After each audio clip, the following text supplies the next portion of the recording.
What's up? It is Saturday, the weekend.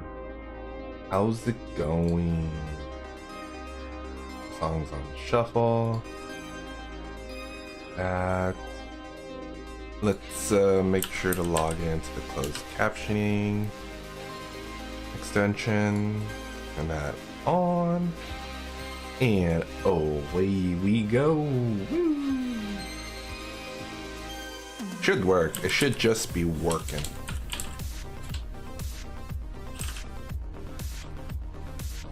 Yeah, it's working. It's working all right. All right, so we got a couple things we need to do today. Hey, how's it going? Yeah, so there's a couple little things we need to do, bug fixes. Got my watch, so I don't. Somehow a change got deleted. When I was shuffling around repos and code bases, the health check endpoint ended up disappearing. The code for the health check endpoint ended up disappearing. So we got to get that back in there. If not, the server just thinks the app is dead. So we have to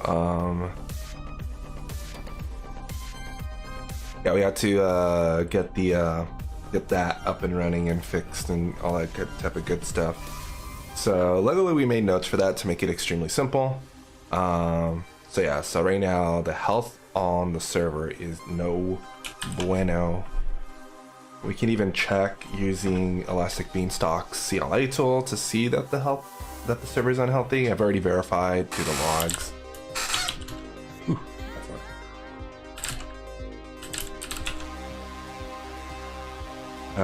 so Rails. So if we go to EB, let's see what the commands are. EB health.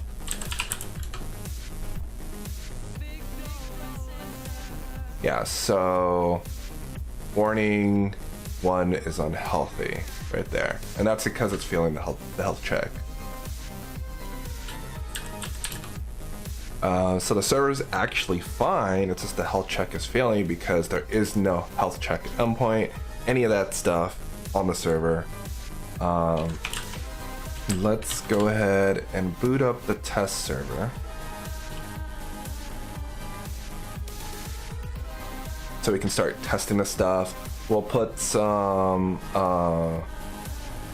RSpec tests and all that type of stuff so we can make sure that we don't miss this next time. All that type of good stuff. So there is a helpful health check gem that just automatically gives us a health check endpoint with a bunch of other stuff configured for other types of health checks you want to do, but we're just going to be using the standard health check, and in the future we have these other type of health checks available.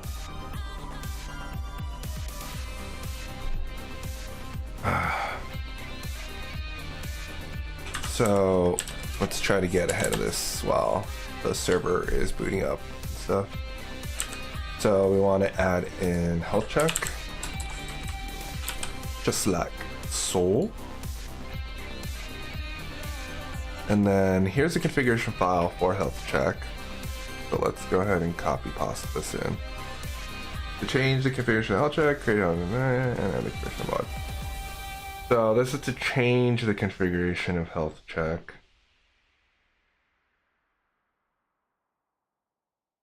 Only middleware.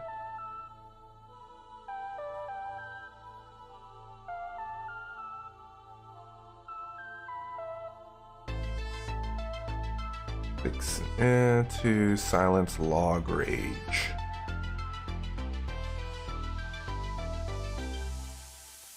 Can I use silence log rage for one other filtering gems?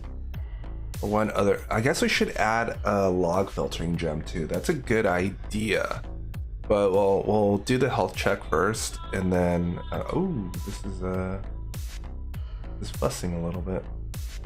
Oh, because I added the gem in before we finished building. That makes sense. There, now to actually bundle install it.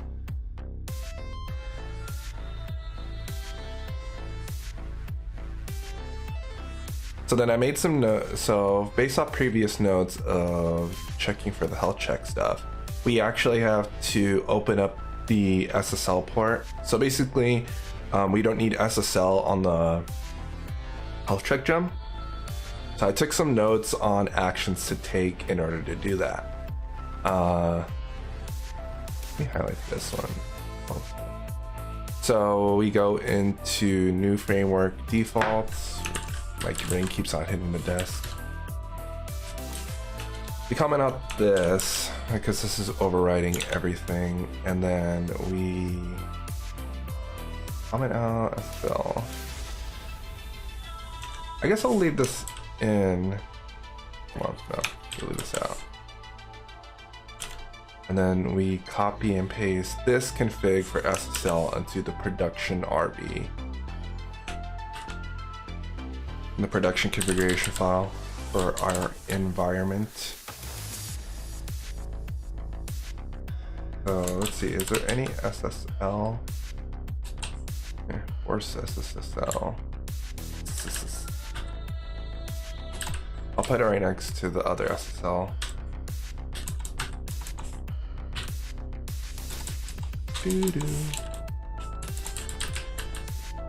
So we want, so right here we can see that this we're redirecting that we are allowing or excluding health check from the SSL check. So that is what we want to do. Let's see. I'm gonna see about forced SSL.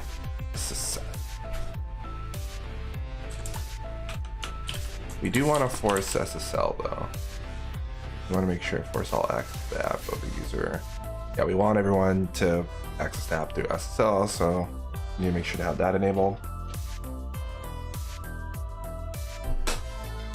Still running, it's still installing the dependencies. I think we have everything we need in order to implement the health check. We should probably, while this is still building, write some tests for this. It would be a request spec. So let's just copy pasta this. Yeah, it'll be a request spec, not a controller spec or anything like that. We just want to have a test. We check for the health check. Spec. RB. So health check. Health underscore check. All right.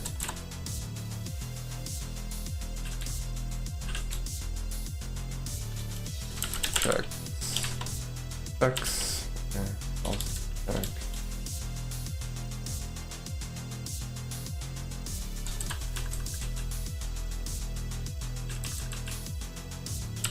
This would be a get.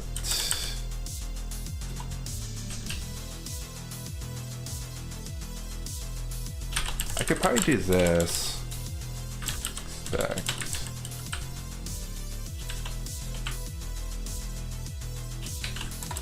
And then. Oh.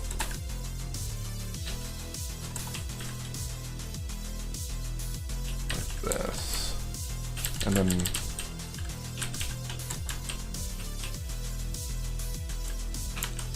let's see if this will do it. All right, so let's make sure that localhost is up and running. The container looks like it's running.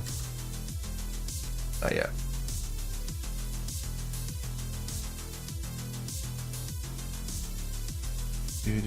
Looks like everything. Let's see, Redis is running.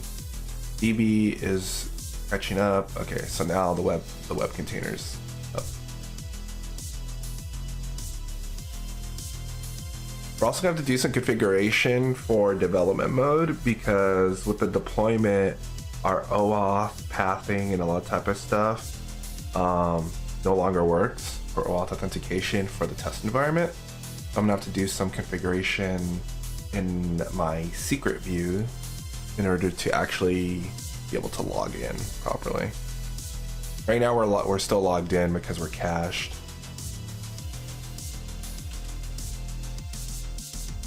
All right, so before we actually manually check that the health check is there, let's go ahead and try running the spec test.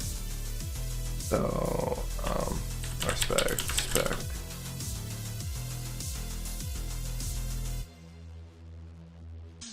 Expect not available. Oh.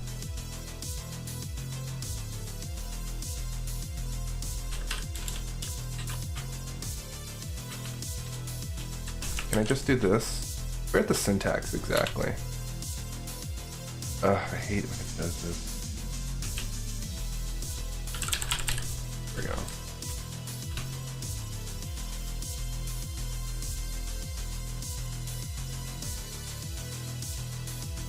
Yeah, string setting path.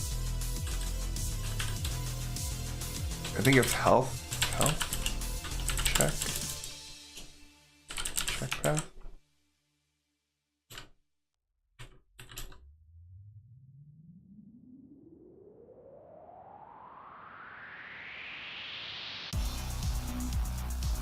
Check undefined local variable health check tag. Let's check let's do Rails routes to see what the gem did for pathing. So let's see, unresolved ambiguous spec. What's this warning about? Available installed version of this gem is fine. Please clearing out unresolved specs. Gem cleanup gem. Please support.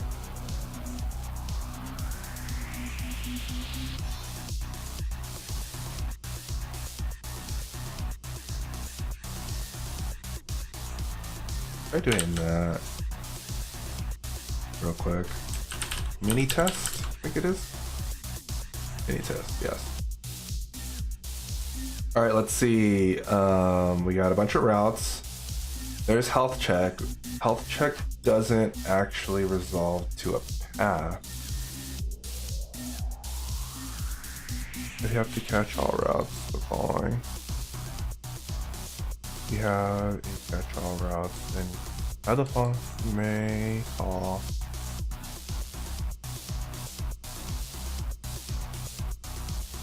I guess I can just do a manual request instead of trying to resolve it to something. So get to slash health underscore check. Oops, wrong command. Oh, wrong command again. No longer tolerate it. You will no longer be afraid. It's your turn to be afraid.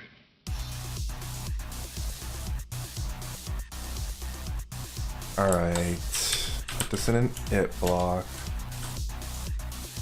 It expect. There we go. That's what I want.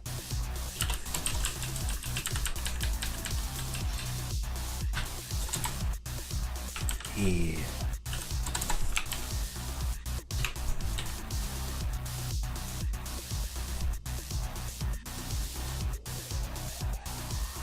Okay. I'll check spec did fail. The profanity filter one is failing, was I had to do a hotfix.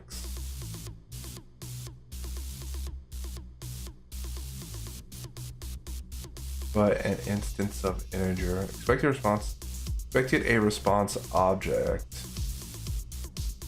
When an instance of integer was received.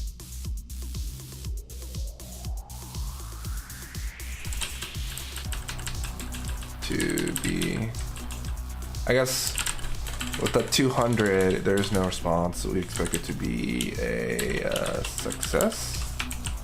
I think that will be more appropriate.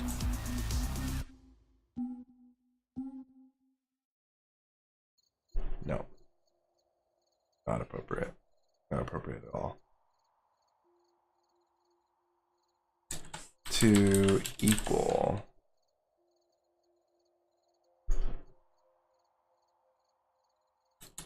equal 200.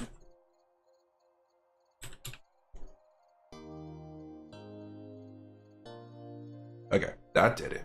All right, so we have a test to make sure that health check endpoint does exist. So we're good on that home front.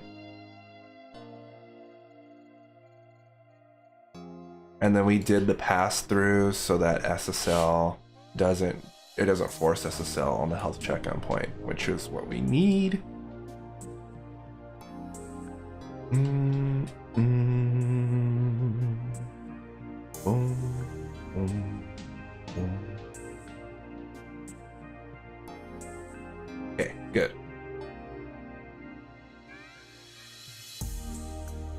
This is still mixed out. Yeah, so that's good. All right, let's try to commit that change. So this has a bunch of changes because there is a bunch of line ending changes in this file, these files, which is kind of annoying. So we changed that. We added that, the gemlock file, add that there. How goes the Reactifying? We'll be attacking the React stuff soon-ish. Hashtag soon. Right now we're doing the server side updates and good stuff. But we'll be working on the React side of the extension to do the new the way I want the text to fill in for the closed captioning. I want to change it to what it is now. What it is now was basically MVP. Just get the closed captioning to show up.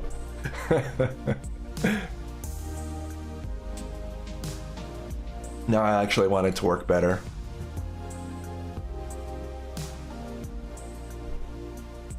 Everything's going smoothly. Smootherly. How you doing, Neil?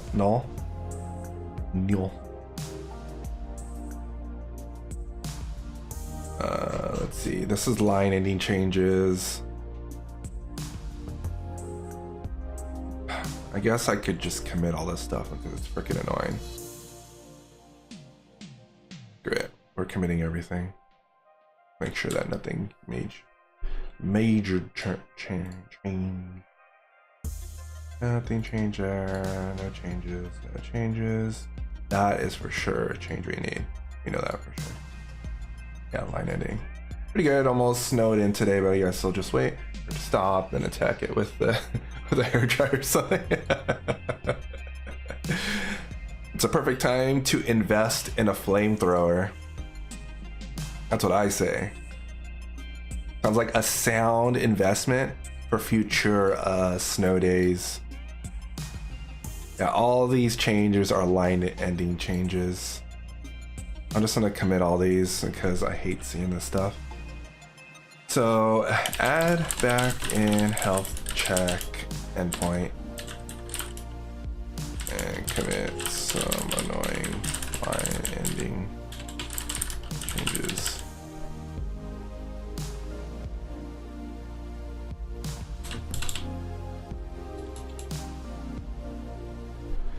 So commit that. So we need to commit it before we push it to the server.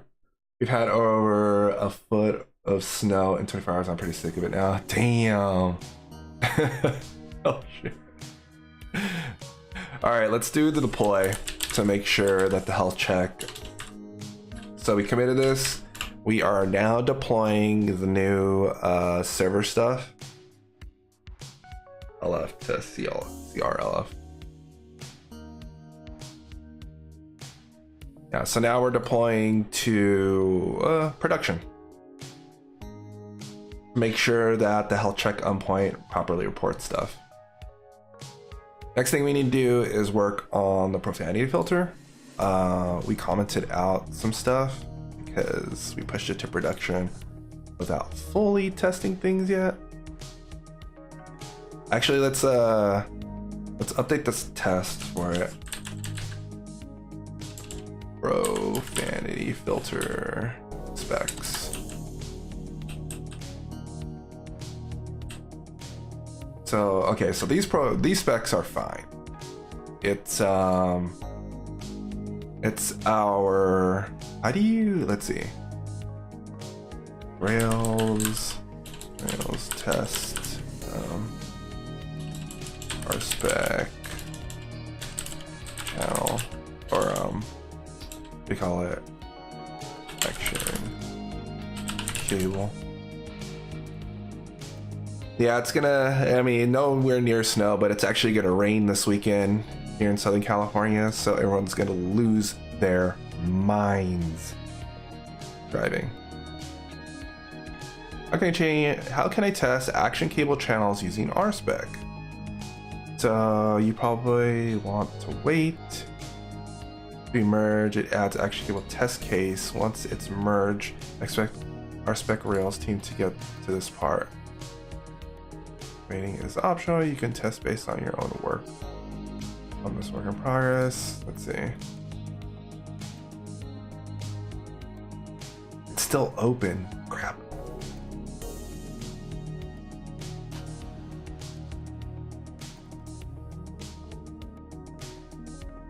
Okay, so it's not going to be until Rails 6 we'll be able to do this.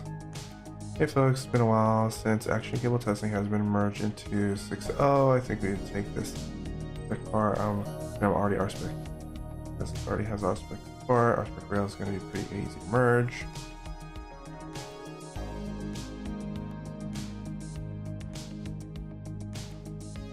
Let's see. Alright, so action cable testing. This gem provides missing testing utils for action cable. So let's take a looky see here. So we install the gem. We add action cable subscription adapter test, very similar to action active job, active mailer test adapters, action cable test case.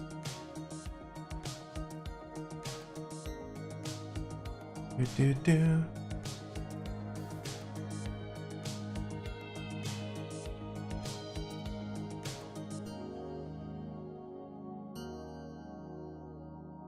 Or excluding action cable test helper.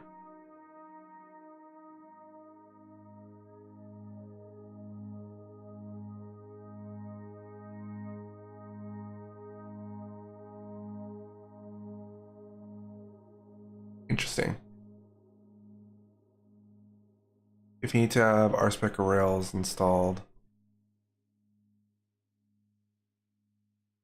So RSpec usage. So this is where we care about RSpec usage. So we install that. It's a Rails helper test adapter test. That's fine.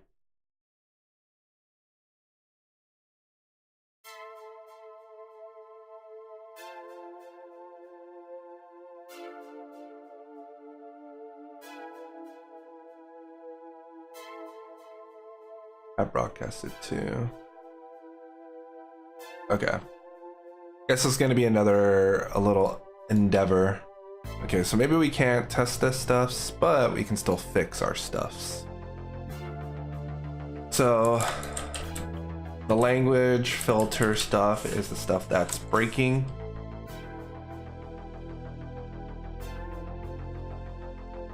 Let's see. What broke? So what broke these tests first? Defending filter, blacklist. Oh, because I deleted the word poopy.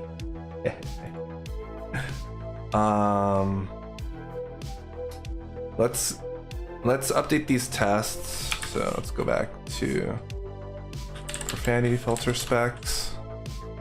Let's go into the config directory. Config. What do I call it? Language. There we go. Language filters.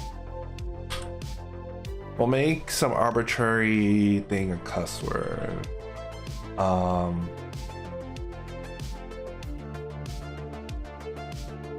What should we make it? Let's see. What can I?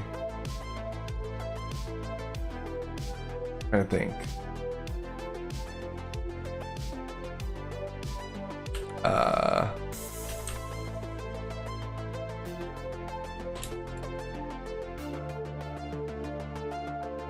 trying to think.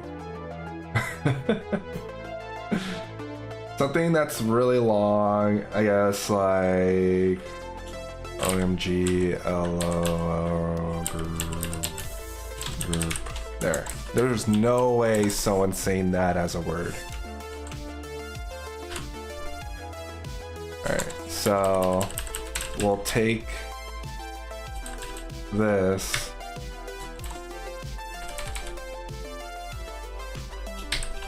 Oops. Oops.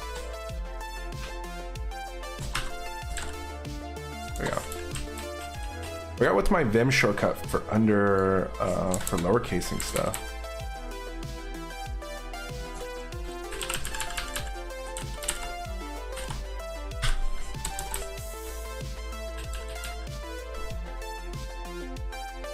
Let's see.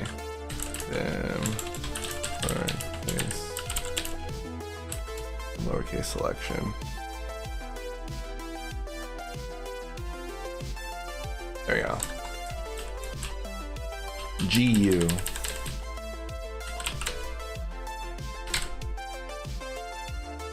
Oh wait, maybe because we're dealing with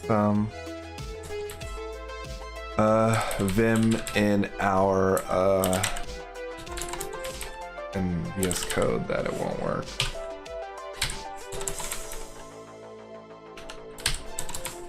Okay, well.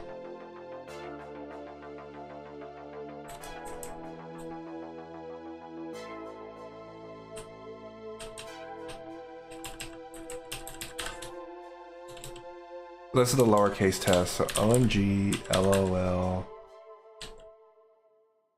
GERD, derp. Alright.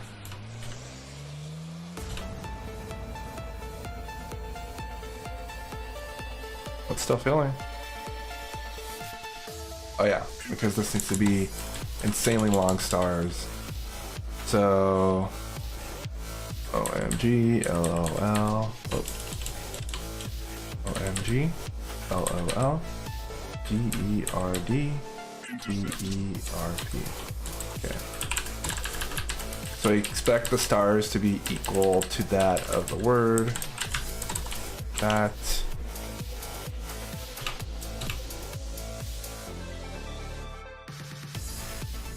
Alright. Okay, we got passing test for that because we got a weird cuss word, quote unquote cuss word in there.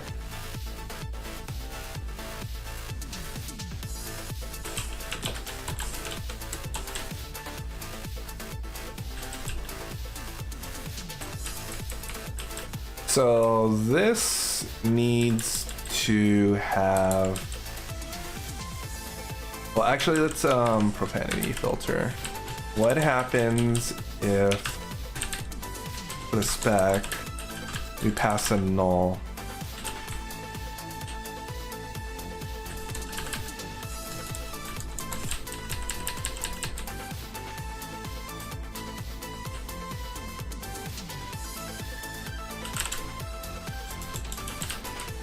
We need to handle this corner case, or I guess nil. Since it's Ruby, it's nil. Profanity, this would be nil. And let's see what happens. What I wanted to do is not fail. Okay, so it did not fail. Great.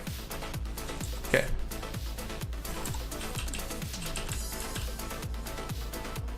So when we're doing the speech to text, we try to fetch the stream, the language that the person set the stream for, or for the stream for.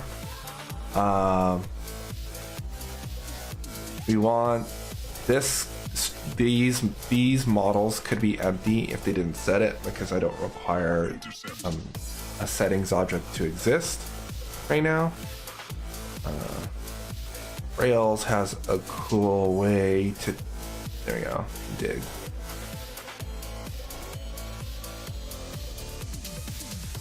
We can do a dig, and if not, it'll return null, so it'll go into an object and then try to, let's see if this is gonna work for a model.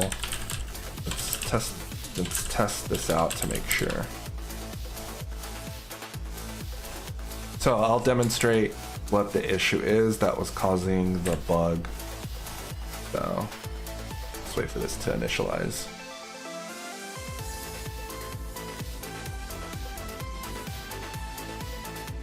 So I am going to grab a user. So user, so u equals user dot first, which would be me. Oh wait, there is no user here. What?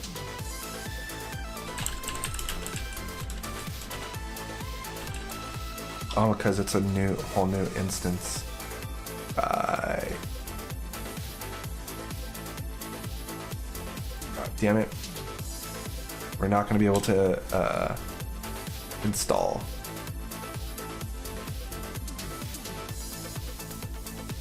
Because the routing doesn't work. Okay. That means I have to do the custodial stuff sooner rather than later. Here's a bummer.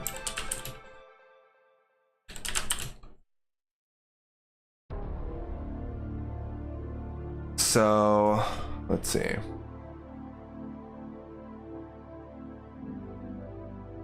Yeah, so when we do the OAuth flow,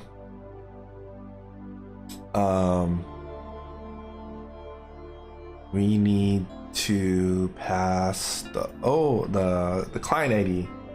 So we need to and when we're doing local host testing, we need to use the client ID of the test server or the test app instead of the production app.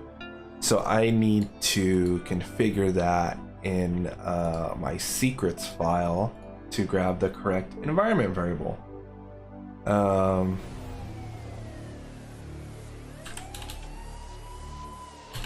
Logging into there is still fine.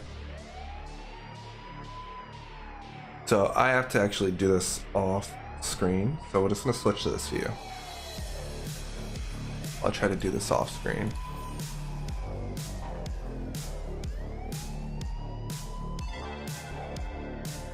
Let's see.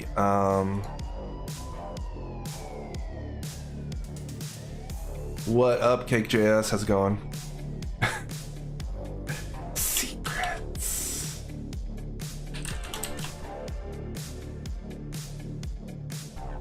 Yeah, instead of doing a secret screen, I just decided just to do this webcam view. How you doing, Cake? Alright, so I need to go over here and grab open up my super secret credential file. Where is the command shortcut I have for this? It's the cheat sheet, secret stuff. Practices? Yeah.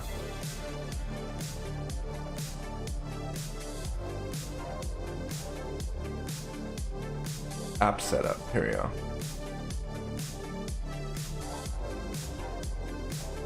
So the command to open it up is bin rails credentials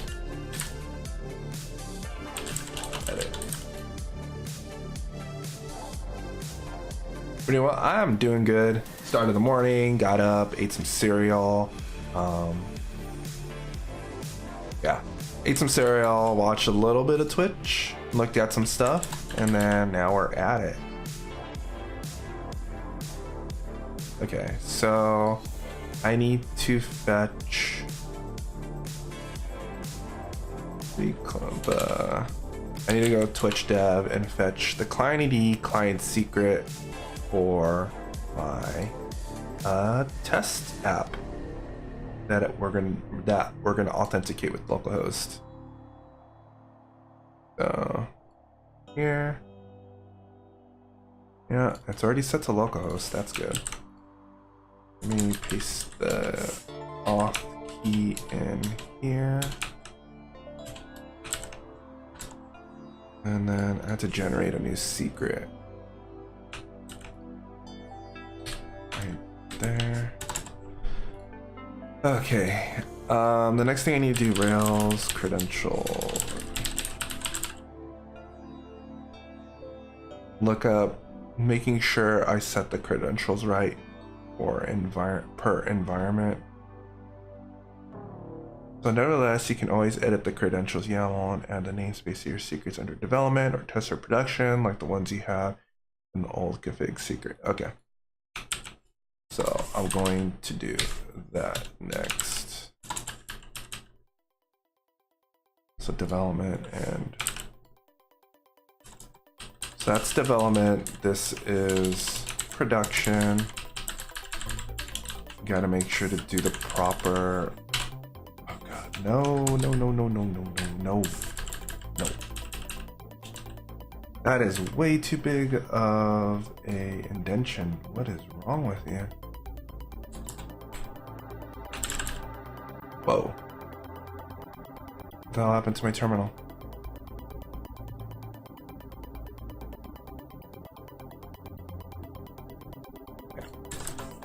Okay.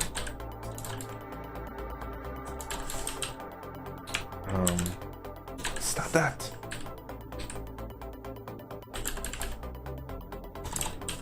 Control V. Oh my God. Why is the Vim shortcuts being this way? Yeah, how's you got anything for the weekend, Cake? Or are you just gonna be chilling out, waiting for the Super Bowl?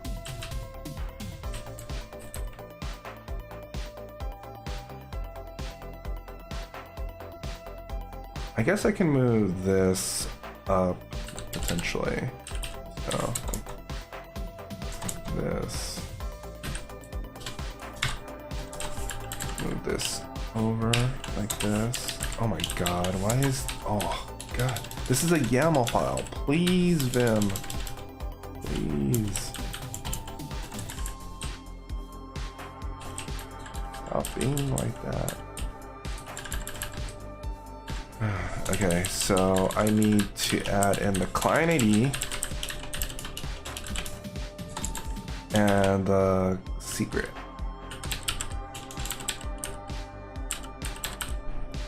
Let me make, okay, so that for sure is closed.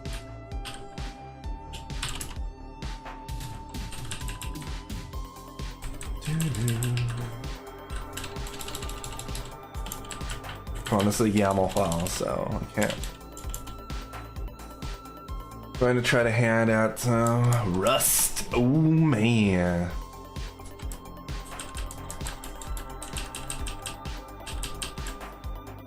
I took a look at Rust. It was an interesting language.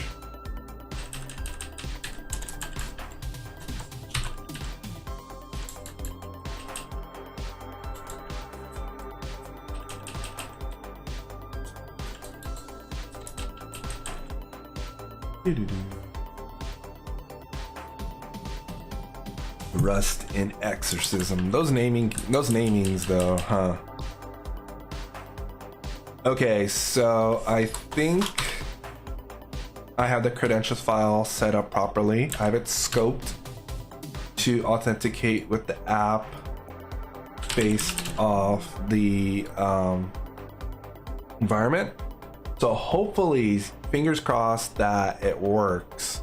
So in the credentials file, it's a YAML file. So this is what I did basically is I scoped it under the different environments to have the key.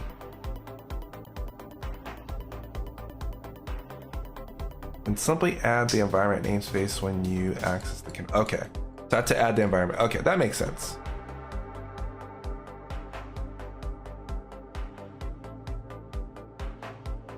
You know, it doesn't quite mesh with your brain like Go did.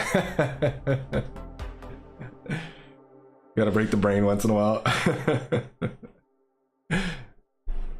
That's cool that you're picking up something new. Okay, so I'm going to have to update my configuration for how I reference the app. And that is going to be done in the OAuth.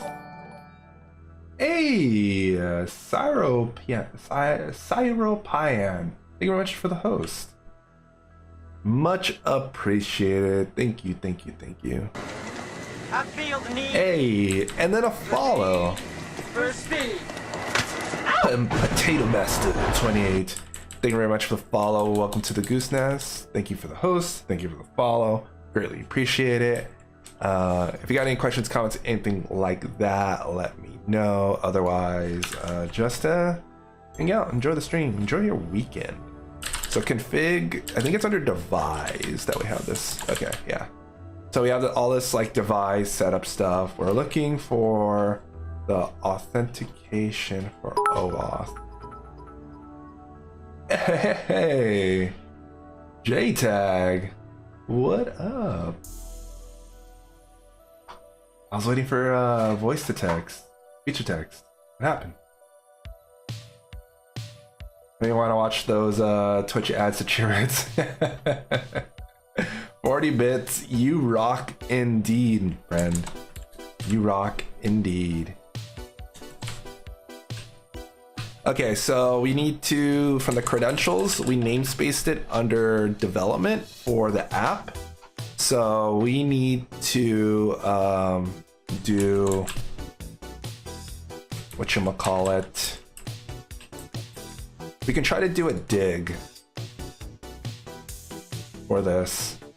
This might work for us.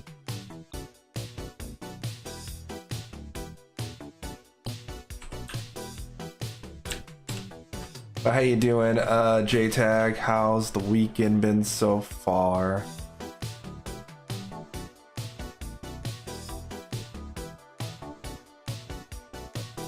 BBC 123. Okay, how do I want to do this? So yeah, I want to try to do a dig, and we want to do a dig on :development, comma, Twitch app. That's in a namespace under development, Twitch app, and then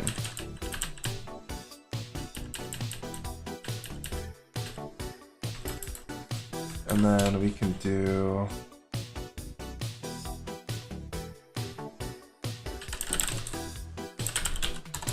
development Twitch app like this. So we can go like this, development.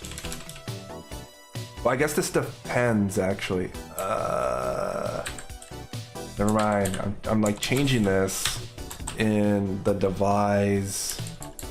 Hold on. Oh, well, we do it this way. Right.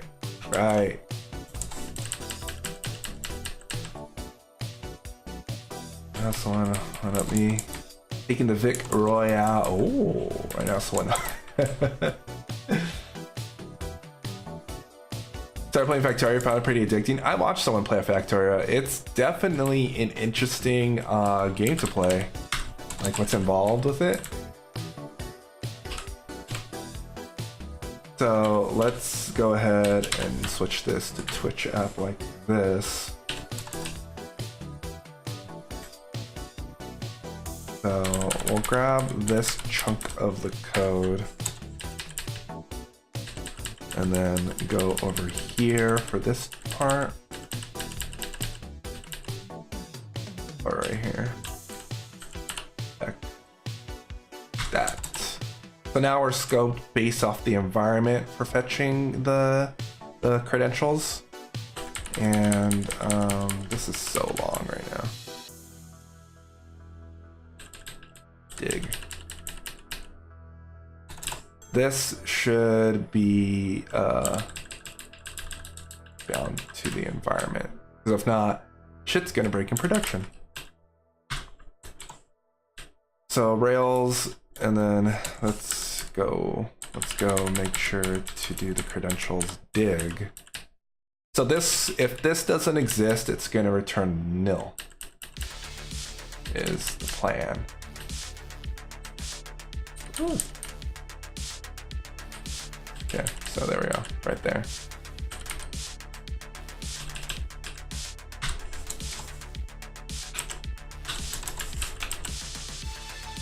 Okay. Let's see what happens. Let's restart. Let's reinitialize the server by touching the restart file. And then let's refresh. Look at the server logs as we go through this.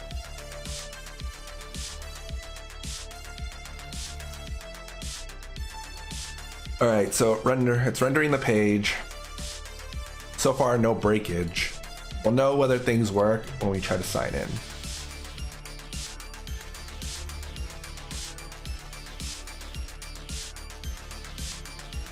Okay. Content security localhost.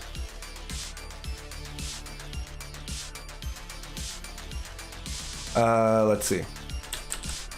Let's go back to dev Twitch and check something real quick. Let me do this before.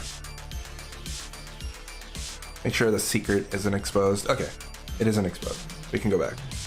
So here's the test application. We have a client ID. I guess we need to scope this to localhost 4000. And then we have to do the proper URL. So proper callback here is users auth Twitch callback. So users auth Twitch callback.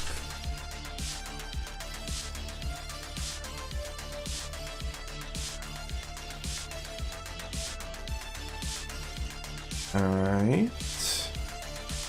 Go back one. Okay. Woo! We did it. We can test again in localhost. Yes. Okay. Okay. We were gonna try to test the dig thing for models. So we were gonna test using dig also for this, and this will be a direct example to understand what the dig function does, or the dig function. Excuse me. As I mentioned before, that dig will check if it's nil without airing out, but now we can actually. I couldn't show it to you before because I would have leaked the credentials. I don't want to log out the credentials. So we have so let's pull a user out of the database, which would be me. There I am. So if I try to do user dot, so just imagine you is current user, stream dot underscore setting, or so I gotta spell stream right, dot underscore setting underscore, and then dot language. You want to get the language from the setting. It will throw an error saying language is undefined for nil class because stream setting doesn't exist. So typically what you would do in JavaScript or in Ruby and stuff like that is you would do like some code to check if use stream. So I would typically do it. So typically you would do this, instead of doing this line, you want to make sure that it exists. Setting exists, so then you would do like, oh, if current user dot stream setting is there, then like it's there, so then we set the language, and then so then we do current user dot stream setting dot language, just to avoid that, throwing that exception. But there is a nice method called dig instead, and I want to see if this is gonna. One of the reasons why I'm testing to see if this is gonna work. So instead you say stream setting, comma, basically how far deep into the object you want to go, and I'm hoping this is gonna work for active record models. Why did... Oops, I left the if statement. So you can see it tried to do a dig and then it returned back nil, or return back nothing. So it's no longer throwing any errors. Instead, it's just setting it to null. So we avoid having to do, instead of having a bunch of lines of code to test logic to test if something exists, we can just do this, where it'll dive in and go like, it'll fetch the stream settings if it exists, it'll grab the language. If it doesn't exist, instead of throwing an error, it just returns back null. Let's double check whether this actually 100% works by setting a language for my user. Reload the record. So now if I do this, oh no, it's still not returning. U.string setting.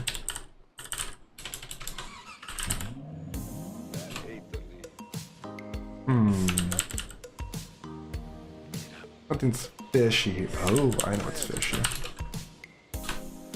Yeah, it's fishy. So u.user, I'm just gonna setting dot language. So language should exist now, right? Oh well, we gotta fetch the user first. User dot first. Grab it out of the database. There I am. Stream. User setting. Stream setting. There we go. It returns something back. So if I do a dig on this, this should also return back something.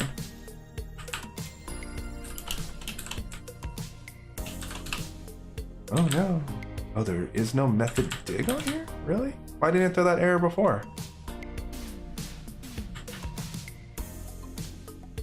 That's weird. Up here, it was letting me do dig. Oh, wait. Maybe something else. Can we do try instead? Stream setting. Try works. Interesting. We can train the tries, right? Yeah, we can train the tries. Let's try remove it. Let's delete stream setting real quick. So stream setting dot destroy all. So now we no longer have this. All. So no longer should we have any stream settings for our user. Right now it's cached. We gotta reload this. Reload. We try to do this undefined. So if we try to do the try method, it returns back no. Okay. So dig still doesn't exist for. That's kind of a bummer. I really wanted to use dig. Let's look. Actually, I need to install dash. So it's already installed. So what is the shortcut to look up the docs? Command Shift P Control. So next under Control H, Control Alt H.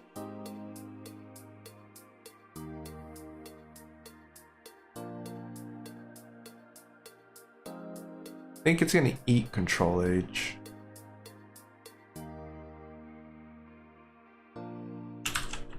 Dash.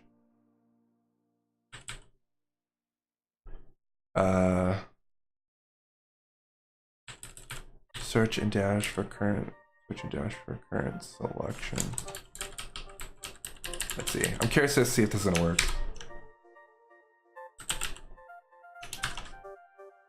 Dash. Search and dash for current selection. Is this gonna work? No, it didn't work. Ruby try.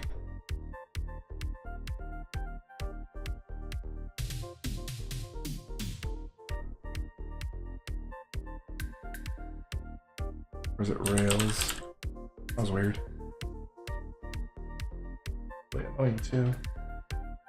Oh, give me a second. Here we go. Ooh, we got light again.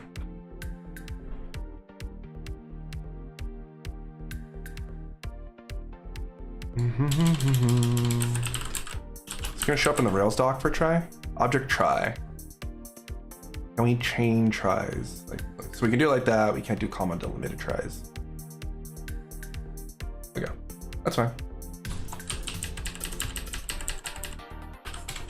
So dig and try are basically the same thing, just syntax is different a little bit. You have to chain it this way instead of do comma delimited list. So this will return back nil. So you can see right here when I did the tries, if I try to do it this way, it returned back an error, where if I try to do it this way, it returns back nil. If I create a language again and reload, let's reload the user, and then try doing this again, it actually returns back something. But then when I try to do, and then when I try to do it this way, it returns back the same thing. So now we know that we're gonna get a language and it's not gonna fail. And then we wanna sanitize the text like that. Good stuff. All right, so that's another bug down.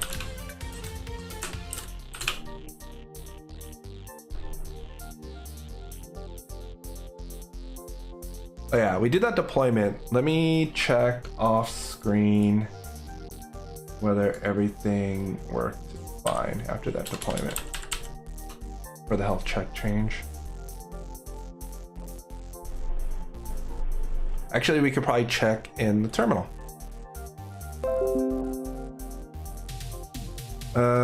So the deployment was successful. EB, whoa, hate it when Hyper does this.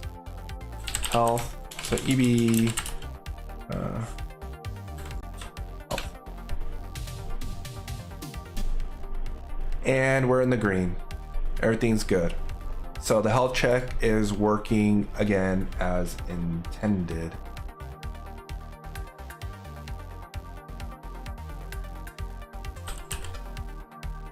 Let's just take a looky-see here, just for the closed captioning. Everything should work. Yeah, it's all working fine. Cool. Gotta love the new deployment system, just like Heroku.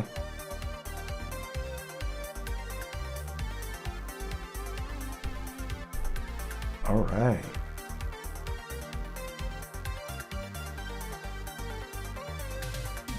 So this is the health check gem. We don't care about that right now.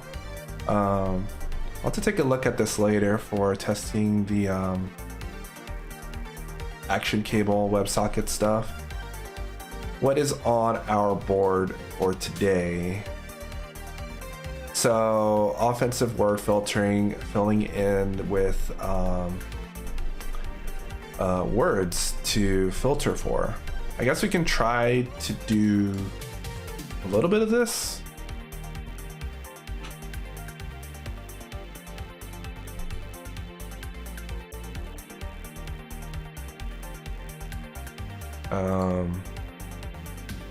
We'll copy and paste this, and oops, I'm not hitting my desk with my ring.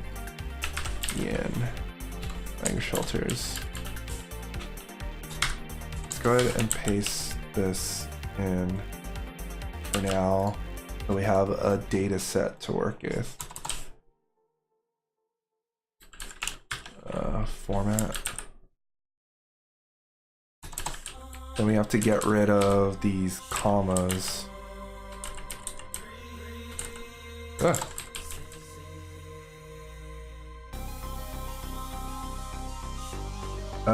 Comma, or comma,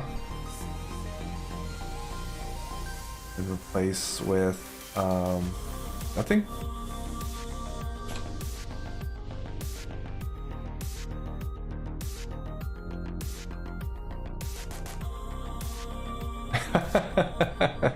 Zeal is very nice. All the languages, I know, it just makes things way easier. And then if you don't, and then if you do development on a Mac, if you don't have it already, dash is no, that's not it. Dash docs. Dash is the much better version of Zeal. Basically, I think Dash came out first, and then people were like, we need something like this on Windows, and they created Zeal. But Dash is the Mac OS version of it, and it's really good.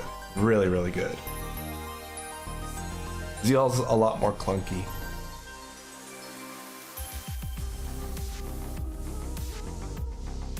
So There you go.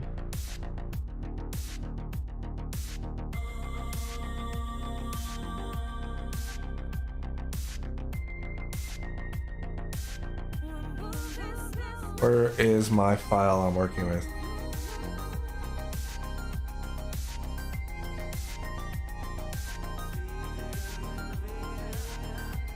All right. And then where's my file again? I guess I don't have to do it this way. I can just do visual delete. Boom. Oh, we still have something at the end of the file. Boom.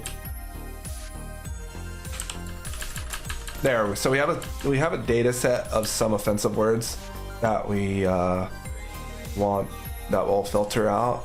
I'll have to go through this list. Let's check it out when you're around OS X next time. Gotcha. Yeah, I'll go through this list offline to filter out, to remove some of these, because some of these cuss words I don't have, it doesn't matter. It's the offensive words, hateful words that we have to make sure to add in. So we do have a data set for filtering out the languages now, so that's good too. So this is gonna be it's gonna be an ongoing one to support a bunch of different languages.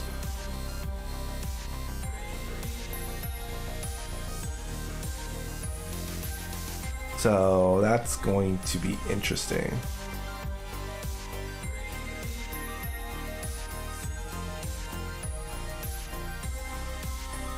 So let's see. I wanted to make one, so for the closed captioning extension, make improve the way the string is constructed. Yeah, so improve the way the string is constructed. That's what I want to try to do right now. So we'll switch over to the React side of things. So we can add, let's add it to our workspace. Add folder to workspace and go into Twitch closed captioner extension. No, we don't want to add a folder. Now we're going to be diving into the React part of things. So let's close this guy here.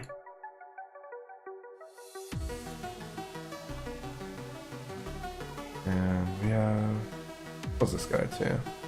Open up a new terminal window into Rails extension.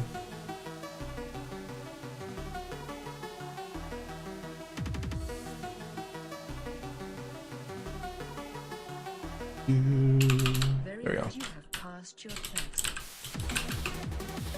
we go. We have everything set up in Windows subsystem for Linux, so we're gonna initialize that so we can run npm.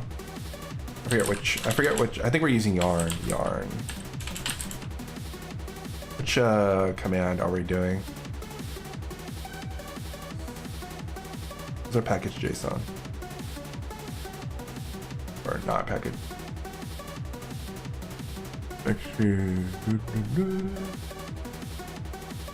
Go. Yarn start.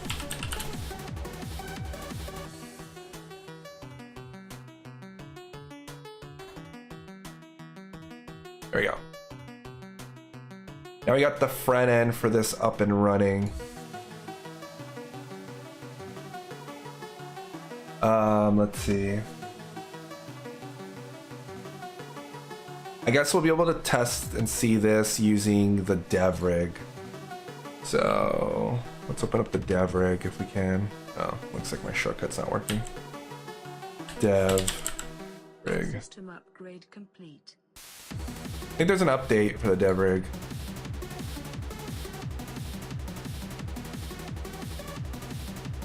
Let's refresh the manifest.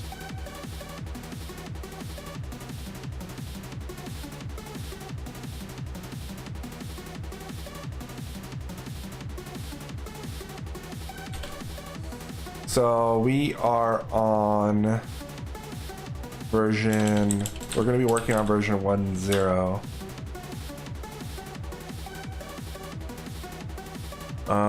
And then if we go over here,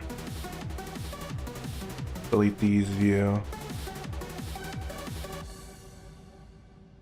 Doesn't matter. We can do logged in or logged out user. My channel, whether chat's enabled, that doesn't matter. So, okay, there we go. Great. So we have the this going.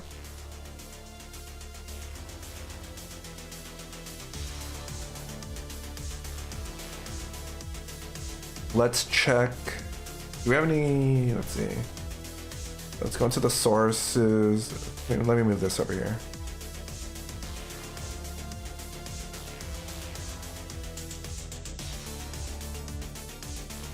Video component, video overlay. Go into components, shared services config page, authentication. Go into app.js.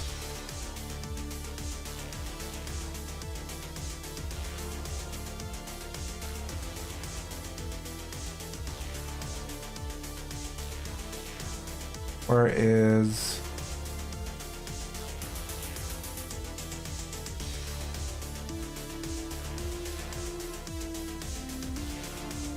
where am I logging up this config hi bye? Oh, here we go. Here's the logging statement. Okay. I was wondering, where's that go? Where's that coming from? All right, there's an update to the dev rig. Let's update the dev rig real quick.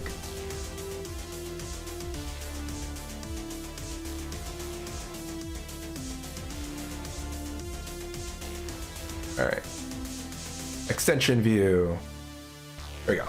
So yeah, so you guys can see it already. You know, this closed captioning kind of just fills in, and then once I start a new statement, it'll clear out the old one and start filling it in. So we want to be more, basically we want to just have the text constantly flowing in, and basically it's just going to be a sliding window of text with probably two lines stacked high. So we'll have to figure out how to do that, but that's what I want to improve on first. Too bad the overlay, the highlighting events and stuff like that. Ooh, view in browser.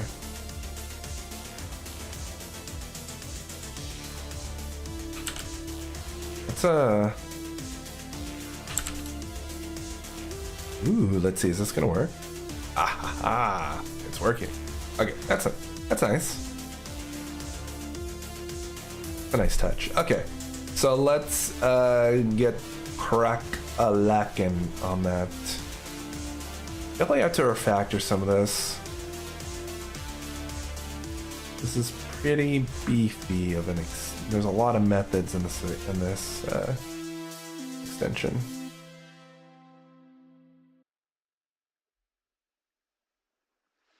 The CC button, so there is the CC button, and then there's the actual closed captioning. I stuck inside a shared. Wonder if it makes sense to. Come on. Hey, my desk with my ring. Does it make sense to have it shared yet?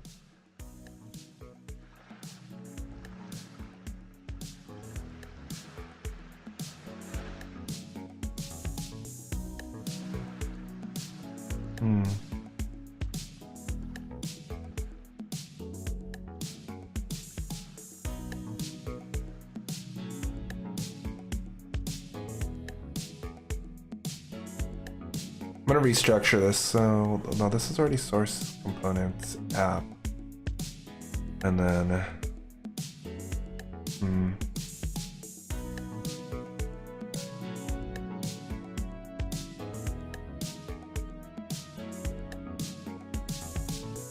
well, I'll worry about restructuring it a little bit later. So there's two areas. So the app.js is in charge of receiving the strings that are published via the WebSocket, and then after it receives those strings, it will then pass that on to the closed captioning component. Let's see, so display closed captioning text. So display closed captioning text.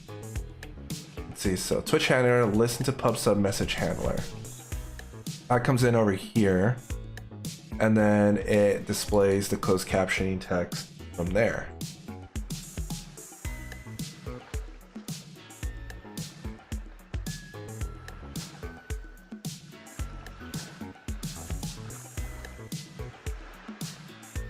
I'm gonna restructure this a little bit. I'm gonna put this method right next to the display closed captioning, so they're localized with each other. You know what's going on. That calls this.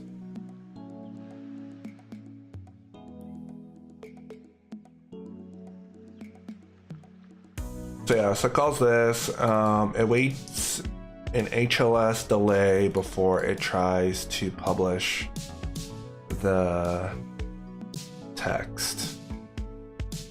Do a very simple set timeout. I'm gonna avoid clearing out the closed captioning for now.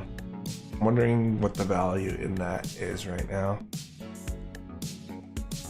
Or actually, I'm gonna increase the threshold by a lot.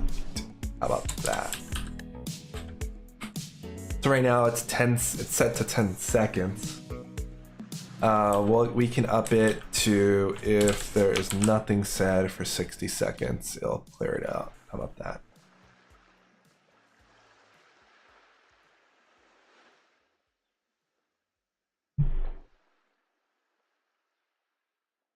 So then after a delay, it will publish to, it'll set the state of text, and then it comes to the closed captioning, and then eventually that text is passed into the closed captioning component.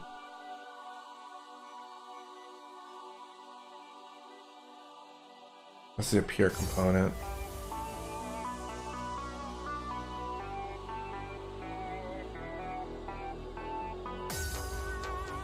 Whether it should hide.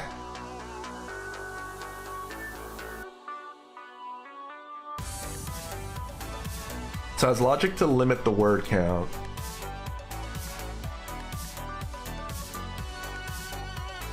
So one suggestion that I had before that we need to actually do is we wanted to left align the this component.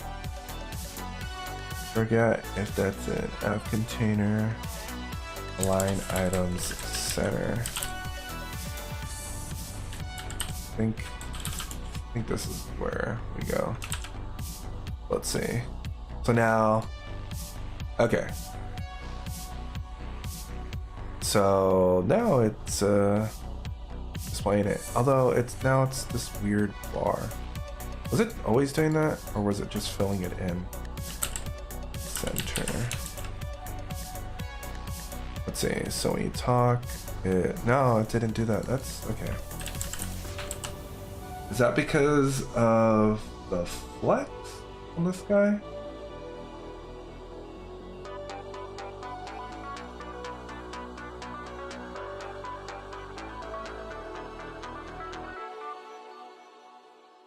Let's see if I justify content, flex, and what's up, Sausage Cam? How's it going? Palm direction. Ooh, that's not good. Try deleting that. Sishi's extensions looking good. I know. I had my first user trying it out for the beta testing phase. Looked good. I was happy. I was excited to see it. And then I was super excited too, as I was able to deploy a hotfix without him having to do any refreshing on the server or anything like that. So that made me feel really good, because now, so I know if I need to do hotfixes or small changes, I can just deploy them while people are using the extension. So I don't have to worry about like downtime. As long as I know that I'm going to not deploy something that can break something.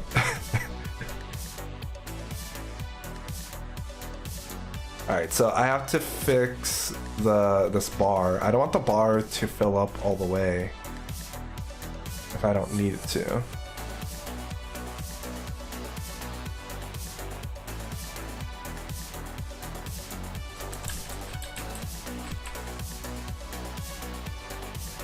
Font size, uppercase, select none.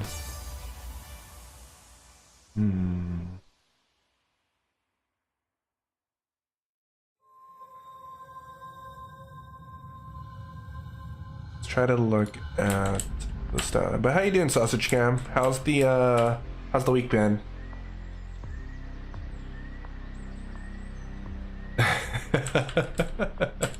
I couldn't I? I could deploy a hack to take over this CC and start sending messages to everyone. It's all part of my diabolical plan to take over the world by displaying text. Make every CC stream a good, yeah.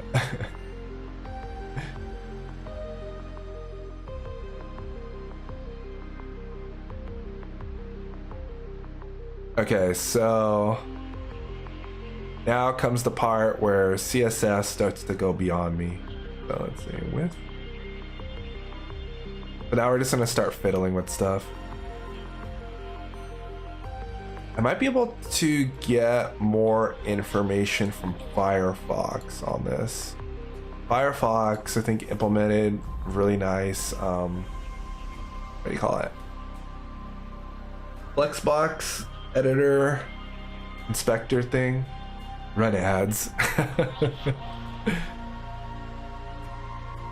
let's see. So this is running across the whole length. I think it's because it's a flex of 1, right?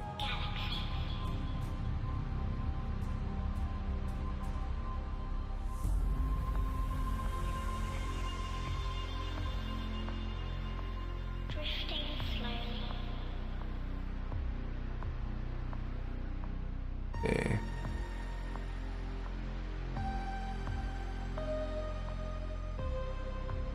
Such aesthetics with the rounded corners, yeah. You can thank Font Awesome for that. In the future, so what's gonna happen is there's gonna be a I'm not sure if I want it to either have 2 buttons or have it 1 button. So either there's going to be a button there to toggle it on and off with the CC, or and then have a cog wheel next to it that you can click on, so you can change the background of the text, or the background, basically, in case against white or black. So basically you can change it from white to black, kind of thing. And a couple other modification, or just have the CC button. So I'm not sure whether I want the user to change the font. I'm definitely going to allow them to change the font size to make it small, medium, or large. So it'll default to medium, and then I'll either go to a small, medium, large. I think I want the broadcaster to have the control of what font to display, and then I'm mulling over some ideas for bits enablement, so I can get some, make some revenue off of this instead of just it being a sink of money. So I was thinking about ideas of The viewers, they could change the font, but it would be like a bit enabled thing. So, and it would be global. So if for a period of time, you know, users wanted the font to like be enlarged, like be mega font, or I don't know, something like that. Like, so I'm trying to think of over ideas to drive bits, but without being like overly obnoxious. Doo-doo.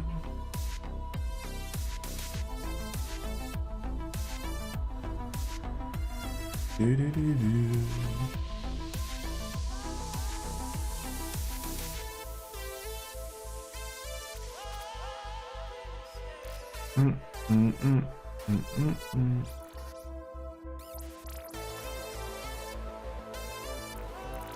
So where is the width computed at? 644. Cheerbits said no.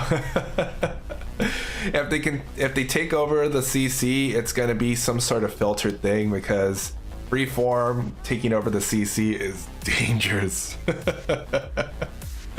Oh man, that's not gonna be good.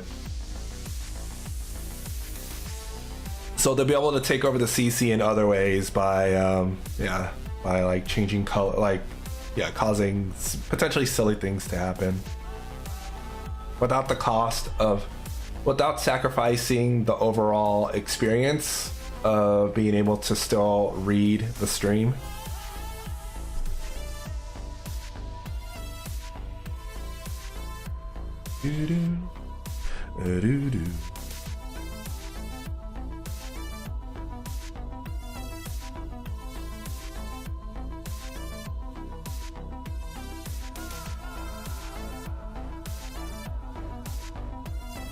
Yeah, I don't know. I guess because this is Flex, right?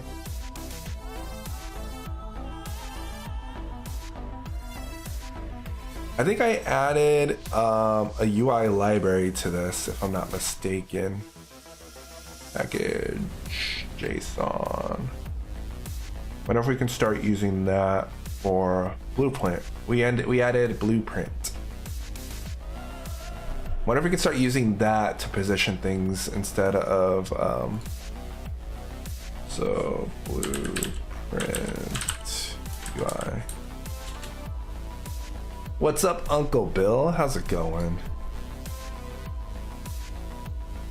React-based UI toolkit. Go to the documentation.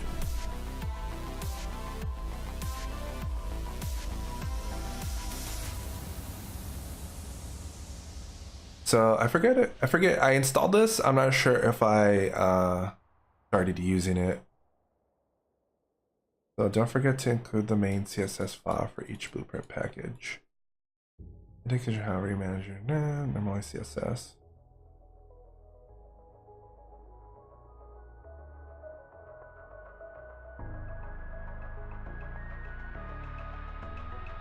Doo-doo-doo. So additional components live and icons, daytime select. So yeah, importing in, don't forget to include the main CSS files for Blueprint package. So did it install normalize? Normal. Not here. What about in the package log?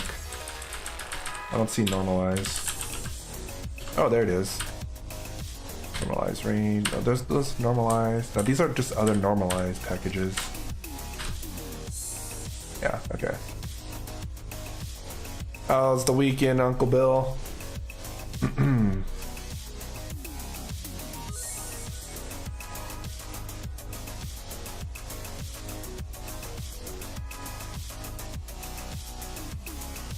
So we need to import in the CSS files. So we need to go to, can we do that in public? I'm scared.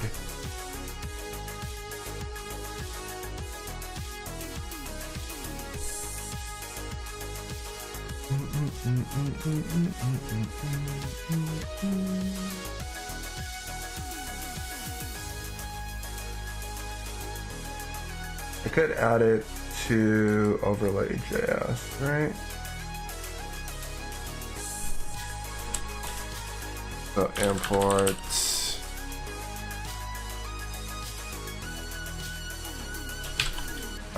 blueprint for JS core.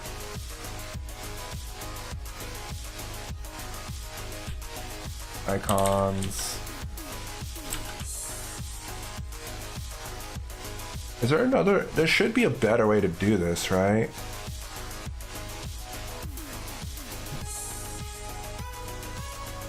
Here we go. Sleeping in. Only a little was nice. I actually woke up early because I actually went to sleep at a reasonable time last night. Don't forget to include the CSS file in each blueprint package, and additionally, /resource directory contains supporting media and resources.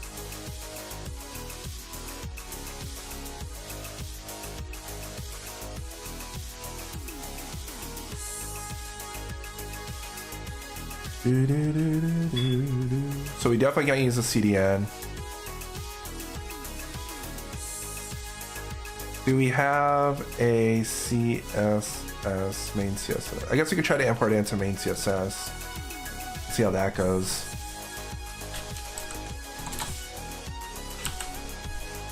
I don't even think we have normalize. Each package contains a CSS file for a collection of common JS modules, React components.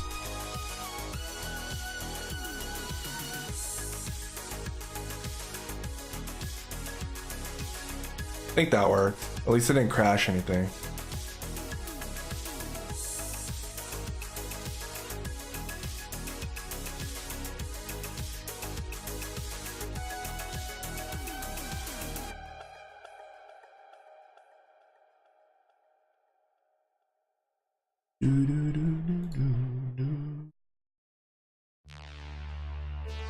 Okay, let's try to get into the core classes.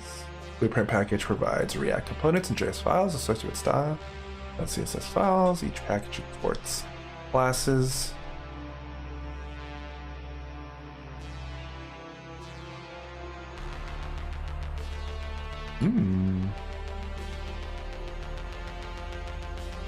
Let's go looking at. Here's the typography stuff.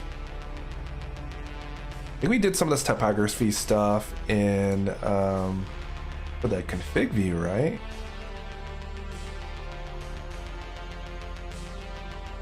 If I'm not mistaken. I remember. I'm sorry. What I did like weeks ago is starting to come back to me now.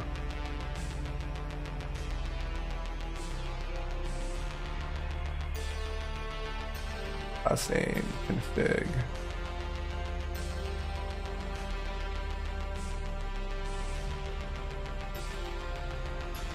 Config, maybe it's in the config container.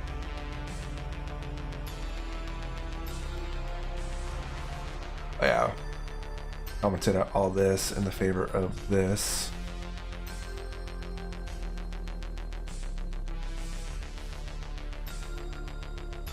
Can look at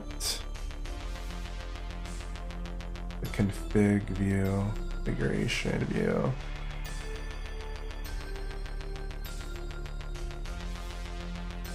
There it is. There's our config view. Okay.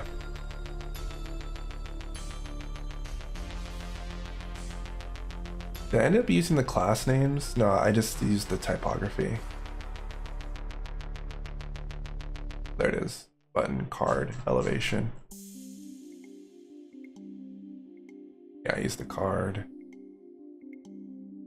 Use the elevation of 2. Okay.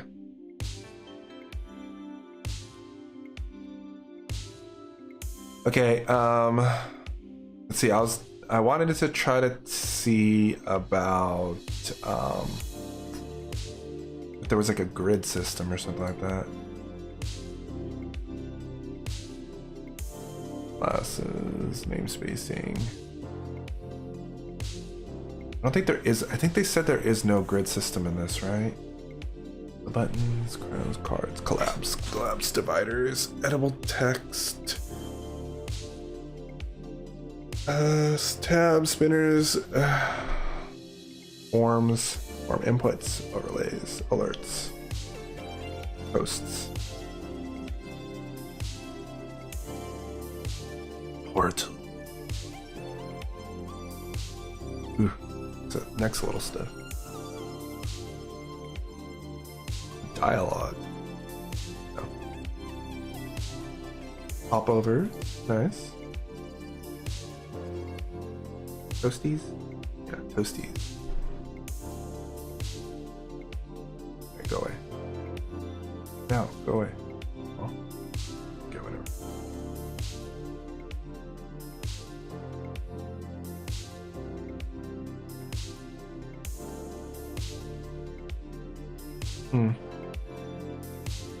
Alright, so there is no grid system with this then. Layout? How about layout? Layout, flex layout, button groups, power components, overlays, grid system, grid and dimensions. So it's under cores, under variables. Okay. So fonts, icons, grids and dimension sizes, and common components are most sizing based off of grid size, grid system. Okay, so yeah, so there's no grid system. That's what I thought. Remember we were reading that before. In lieu of grid system, you should try to use the CSS Flexbox layout. Alright. Alright. Fine.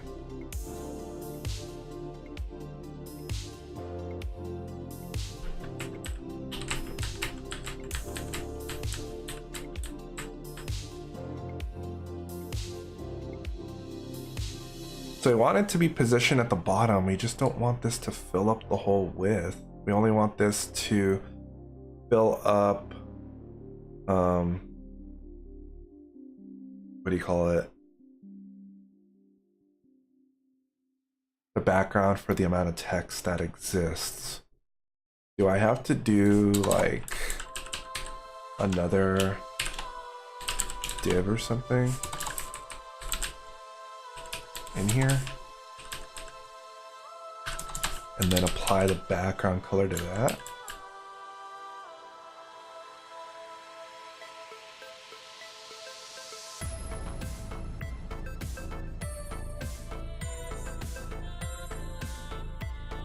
I have a CC styles. Okay, let's see. But still doing that, let's get rid of, let's start playing with some stuff then. So we nested it inside a div. So yeah, so there's the div. Let's get rid of the background color from here. We'll disable that. So you can't see it because it's a white background. And then we'll add a background color to this. No, it's still fills up the whole thing.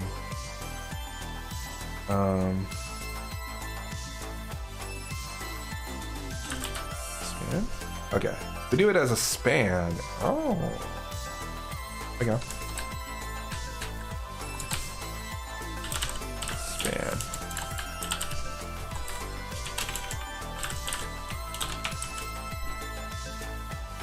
Okay, so no, it's still that way. Maybe it's the display inline block because we set it as a block display. Maybe that's the other thing that's affecting it. Yeah, so get rid of that. No, it's still doing it.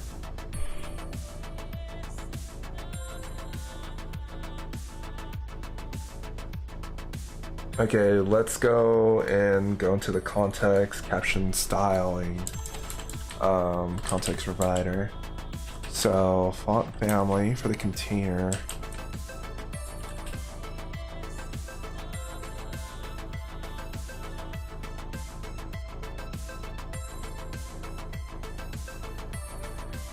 Where did the... There's a padding of 6 and 8. Where's that coming from? It's coming from the caption container.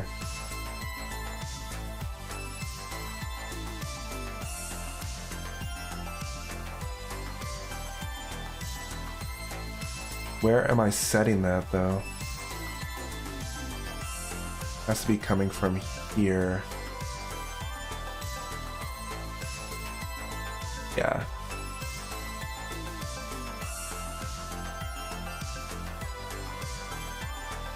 Let's move those configurations here. Actually, no. Hold on.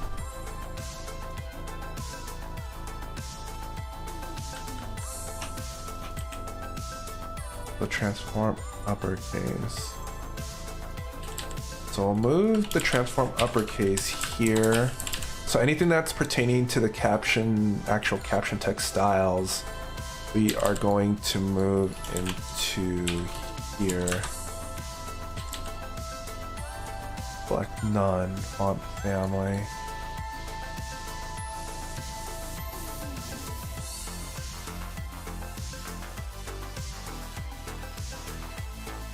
Light inline block. You have to transform this to match JSX. Weird, that.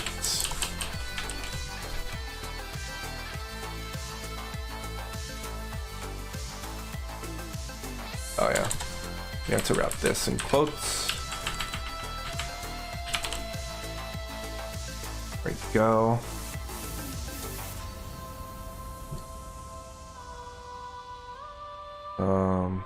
Close this out. Save this. All right, let's see how this is looking. All right, so that's looking really awkward. Actually, we need to bring back the padding. Delete this stuff like that. There we go. Padding should be there. Let's go to closed caption, shared. Right here.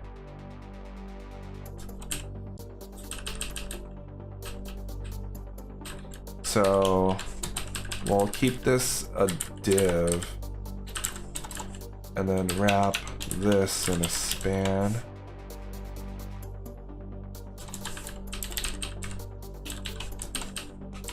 And then take these styles and apply them to the span instead. Let's see what that does. All right, come on. Okay, so that does look a little bit better. Oh, but it looks like the padding does need to be on the CSS styles. So we'll move the padding to here then.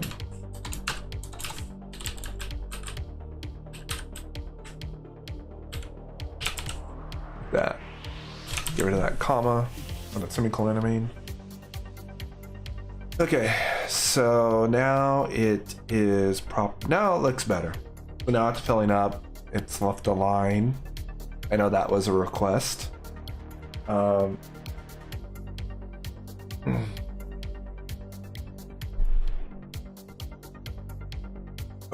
that's weird. That's a little weird. And it does the overlap. Yeah, so if we talk enough, it should overlap. We should see the overlap coming through. There we go. There it is. That's really weird.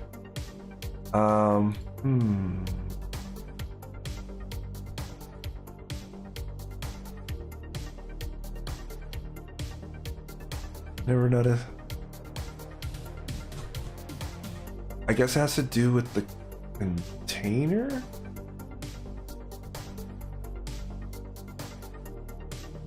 Huh.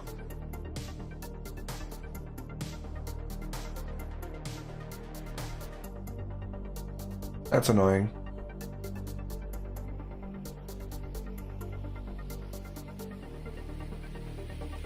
How do we solve that now?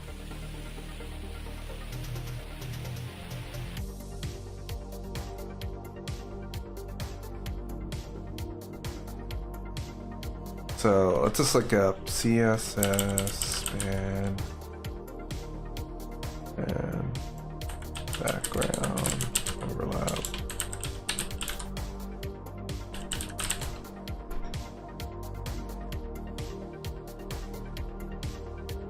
No, occupy the whole line.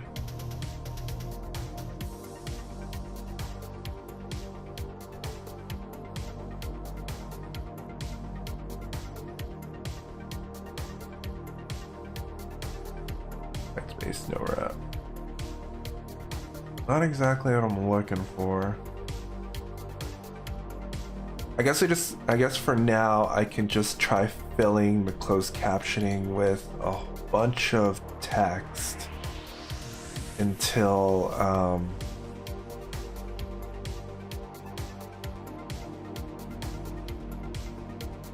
yeah, I can just try filling it with a bunch of text. Let me see. So we need to, I guess I can just do it here in the final CC text instead. So I could just do lorem ipsum. Lorem ipsum. Insert a paragraph of text. Boom. Now it should have, oh yeah, there we go. That looks horrendous. All right, let's see what's going on.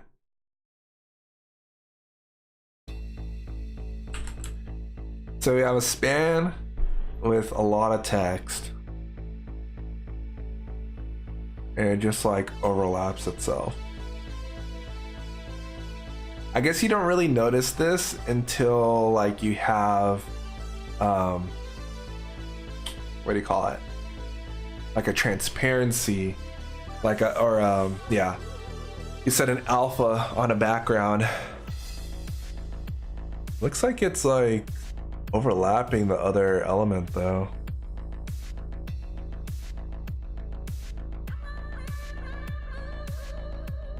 That's super weird.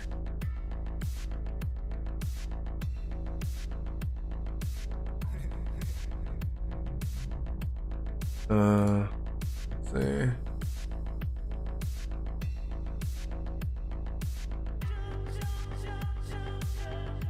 I guess it's because of the padding, huh? What happens if we do margin? That does not look good. We definitely want the padding. How do we want to do this now?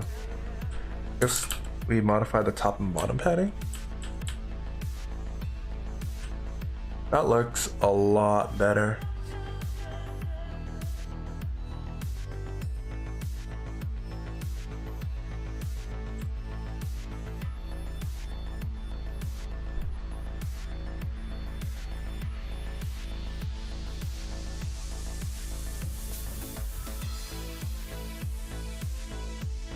You can see these nice defined lines. I'm not sure if that matters or not.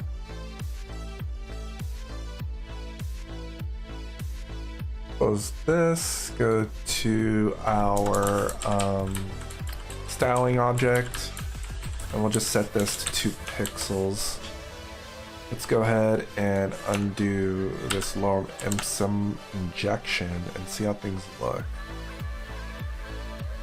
And it looks fine. It's kind of a bummer that couldn't keep it at 8 pixels.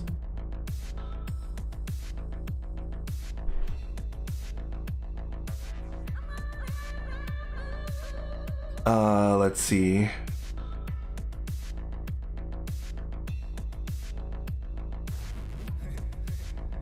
Wonder if it's a little close to the edge. I'm gonna go ahead and add a padding of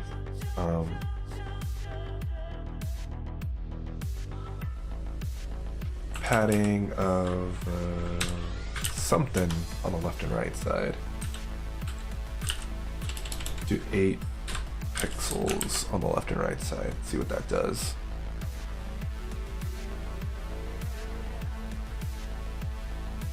Do something more drastic, like 16 pixels. Okay, let's see. There we go. I like that better. So let's reduce the padding in the closed captioning text itself. It's not so close to the edges that way. There we go. Okay, I guess that's good. And so now when it goes into a new line, it doesn't look really weird. So that's cool.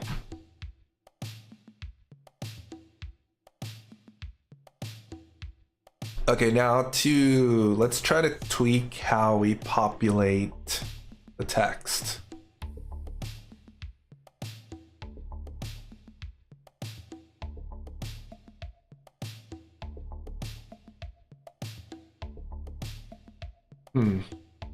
So should we keep state within the closed captioning extension, remembering all the text? We do have this max word count going. So we could try to adjust that or make it not blow everything up. So let's see, state equals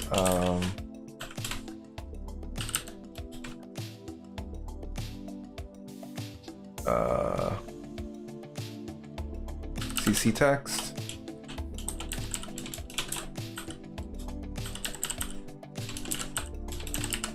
Call it CC text. And I guess initially it's just null or empty string. Let's do empty string.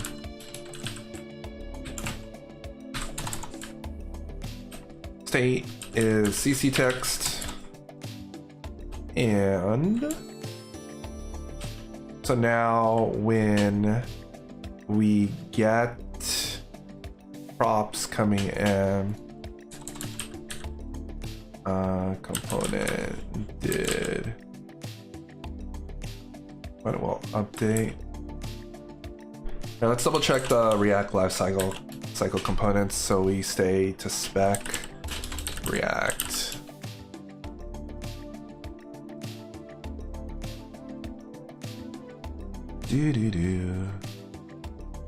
The component did update. Component did update invoked immediately after updating occurs. This method is called with the initial render. We want to do component did receive props, did derive state from props.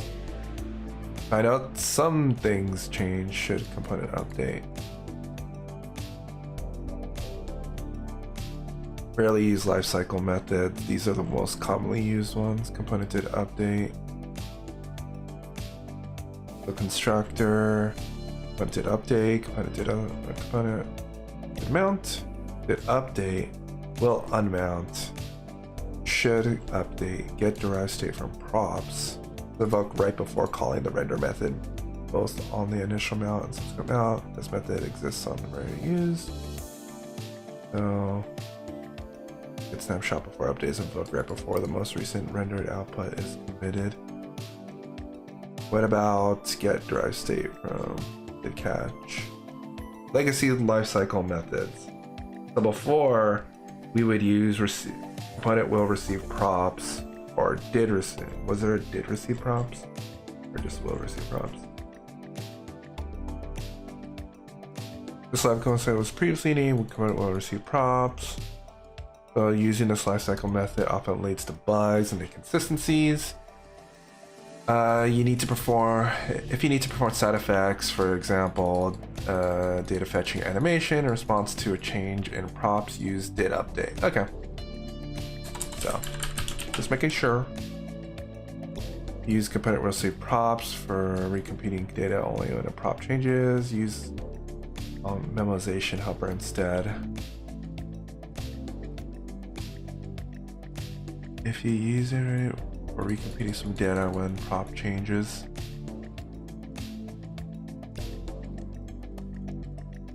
That is invoked, blah blah.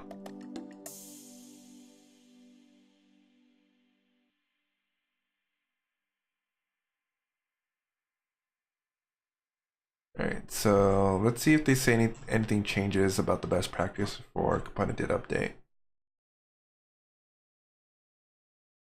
This is it. You may call set state immediately and commit them up, but know that it must be wrapped in a condition.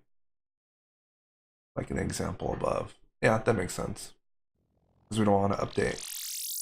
We don't want to update if the props don't change. Previous props. Previous state.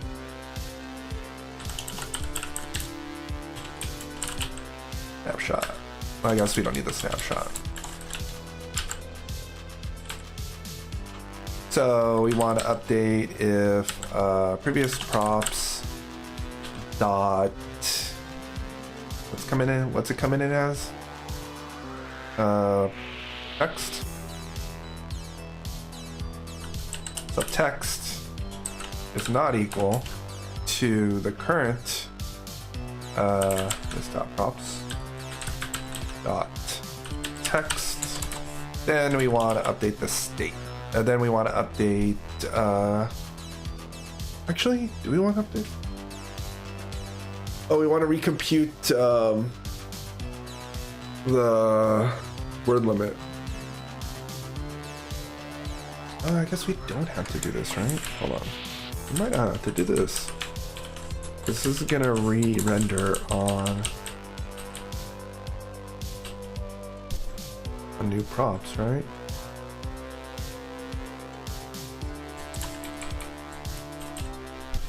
So let's see, so split text, so limit word count is called over here this dot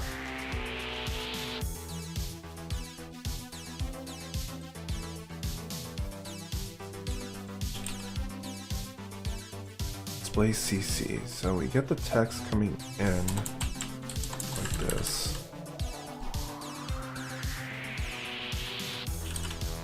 So we're gonna have the existing text, we're gonna have the new text.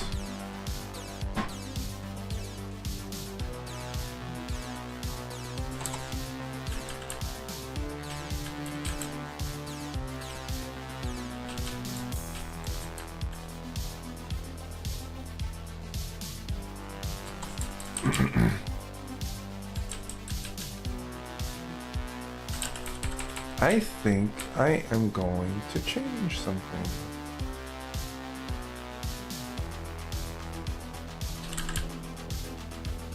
I'm gonna move this down here. This should hide CC text. I'm going to copy and paste this over here so that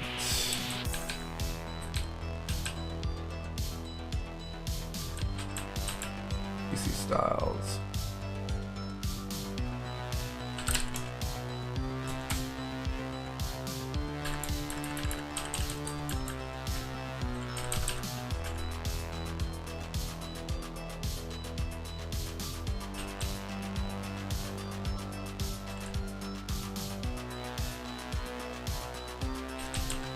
So it returns null, if not it displays that. So this is only in charge of displaying the CC text.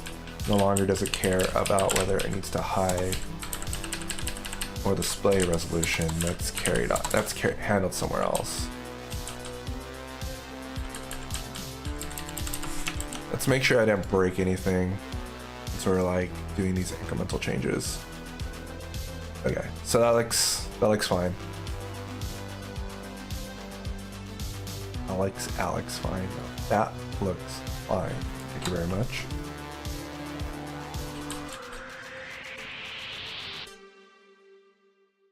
So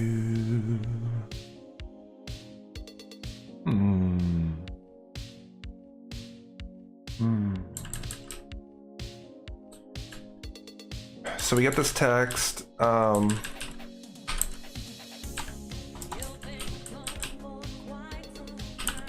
in play.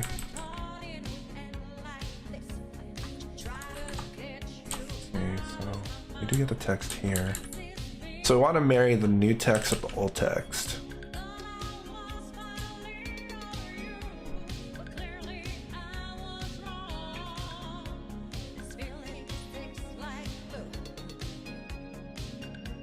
I guess we'll do that up here on the component data update. That's how we'll do it.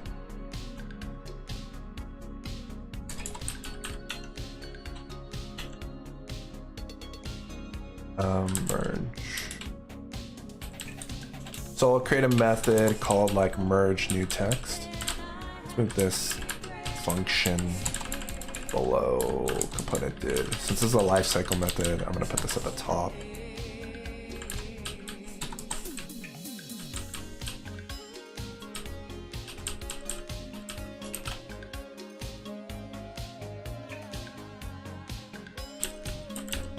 Merge, so this dot merge new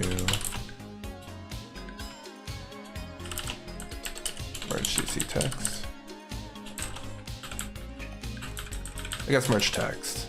We already know it's CC. So we get this new dot props text. Merge, or I guess add new. Add new text. Create a method called add new text. It takes in text.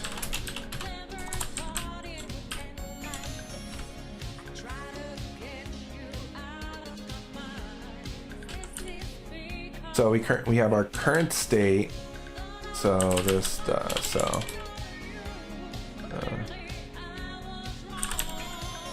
we'll create a method called previous text. Run.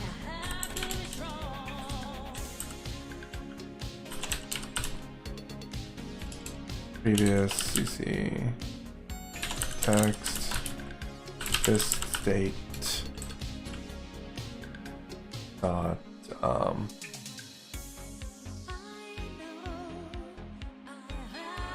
CC text. So that's CC text. Then we want to append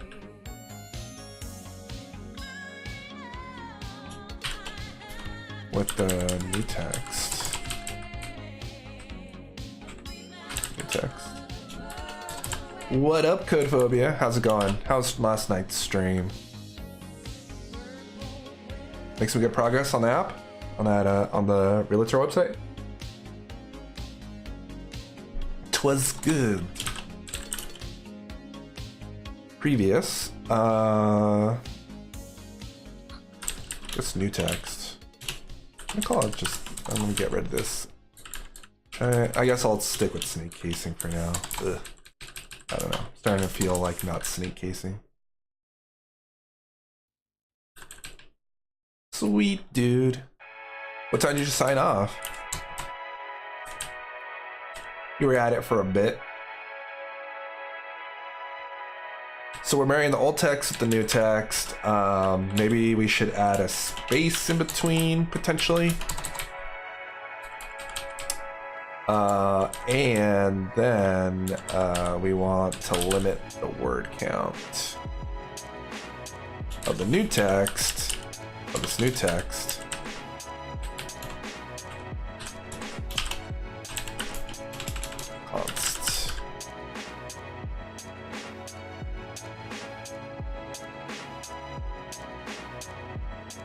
Oh yeah, and then we can just do this. We can just do this dot set state.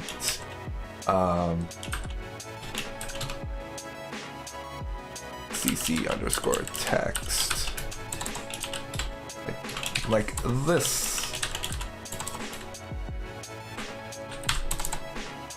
What's good? 2 a.m. Pacific time. Yowzes. You're at it. A shout out to Codephobia. He is another lovely developer streamer doing the Angular biddies. Where I am React, what I am to React, he is to Angular, but a lot more skillful with design and animations and CSS and everything else. And he is one of the streamers that is part of the beta testing for the closed captioning extension. So last night was the first streamer to use the closed captioning extension. When he first started it, we found a bug in production, but we were able to do a deploy, hotfix deploy, and he didn't even have to refresh the browser, which majorly excited me because that means I can do deployments while people are using the service. So, poggers. Major poggers. Not foggers, poggers. Not jogger. Yeah, there you go. There you go. It actually says poggers.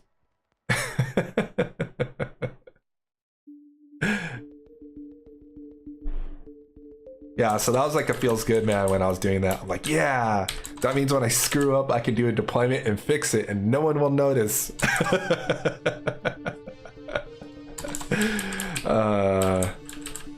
New text, merged. I guess I'll do merge text. All right. My feelings are telling me to camel case, so I'm just gonna camel case because that's what I want to do.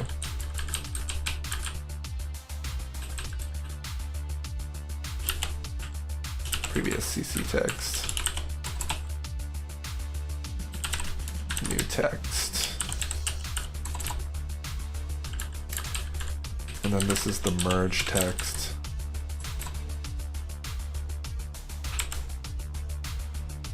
Okay, so now we have everything's exploding. Oh, because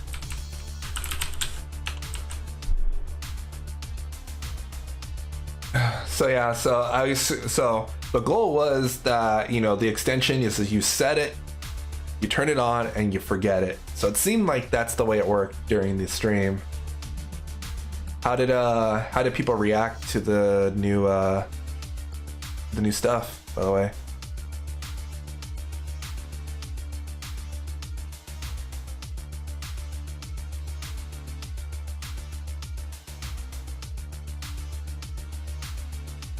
Word split.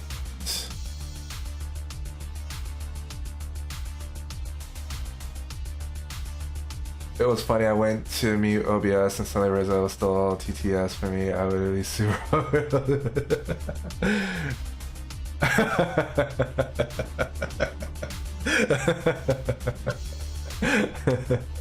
Yeah, I plan on adding more I guess forceful obvious wording when you go live. I definitely like when you go live, I want it to be like boom in your face that you are now live. You know, be sure to mute your mic if you need to have you know, don't want to stream anything.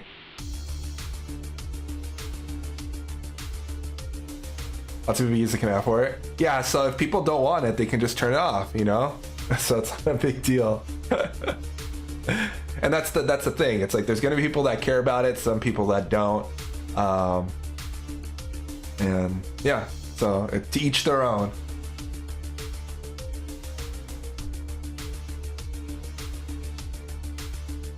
Just like regular closed captioning on television, right?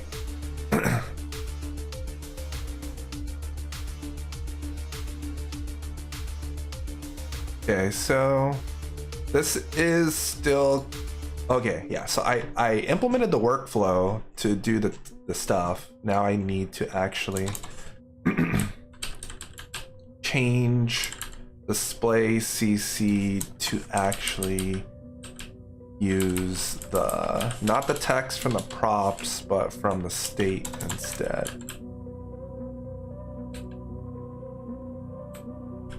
The final CC is technically now this coming from the state.cc text. Let's see. Okay, so now it should be filling in the text. We still have to do some tweaks because it will adjust some of the text. Yeah, so there's gonna be repetition and stuff like that, which I was like kind of worried about.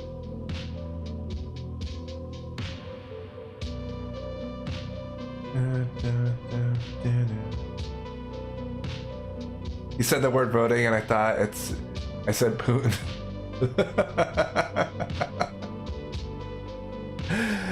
You have no control over the TTS itself. Yeah, wrong words isn't what you have. Yeah, exactly. Because it's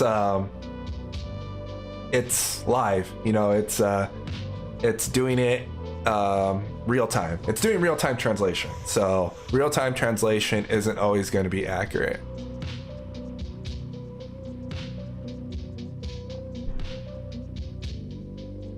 Yeah, so this is the reason why I didn't try to do it this way with it building up, is because of how it publishes the strings.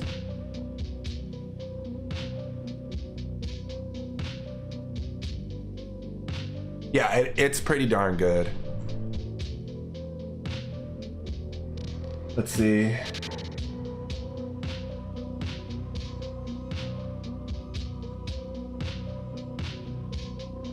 Yeah, I might have to change the way it publishes the strings if I want it to be like a continuous closed captioning stream of text.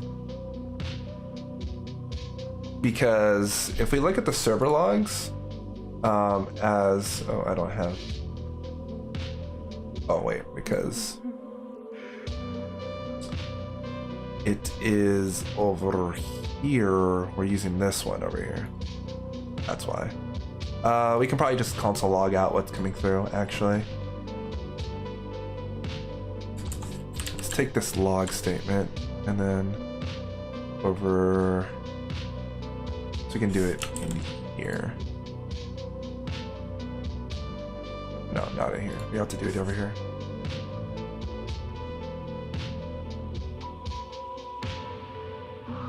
Where is the TLS publish stuff? Yeah.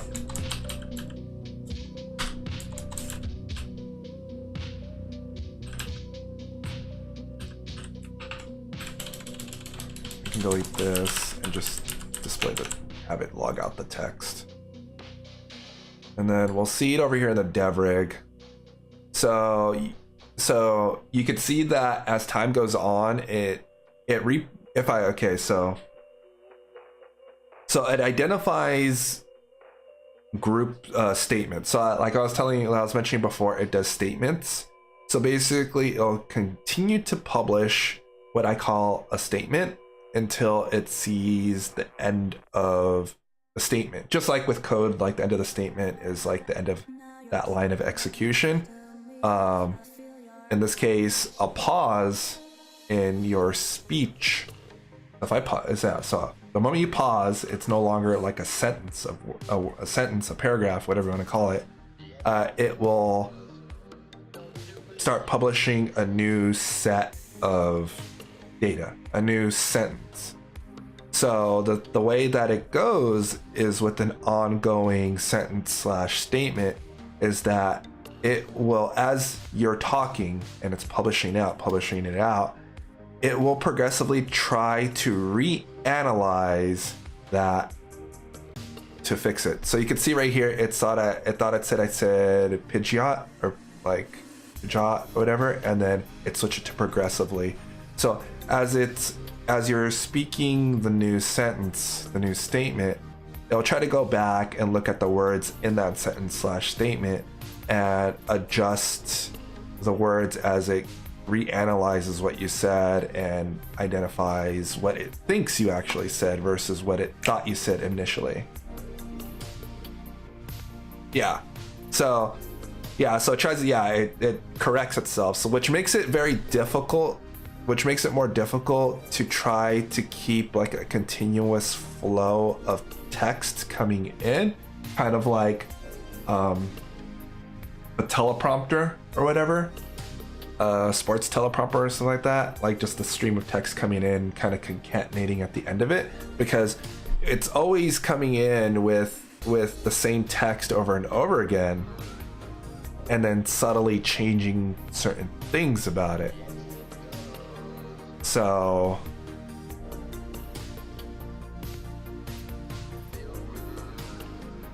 it makes it, it just makes it really tricky. Try to fix it or adjust it. It does publish out with data of precision and stuff like that, and when it thinks it reached the end of the word or the statement and stuff like that. But it just makes it really tricky, because now that we're looking at this example here, it there's a lot of repetition.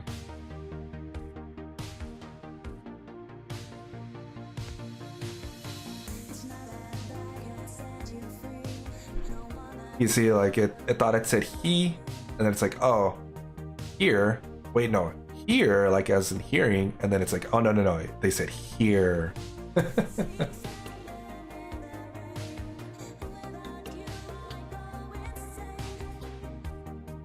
Or make a Chrome extension to it. Yeah, that's the one of the things that I have to figure out, is to do the is to save the stream of text and timestamp it and stuff like that. I was actually talking to the Twitch developer, so I had a one-on-one with the Twitch developer as part of the competition, and just to ask questions and stuff like that. And I mentioned that the downside to the extension is that it doesn't support VODs, and he said that it's like, that's true, but the amount of people that watch VOD, he was like reassuring me. He's like, the amount of people that watch VODs is a lot less versus the amount of people that actually watch people live.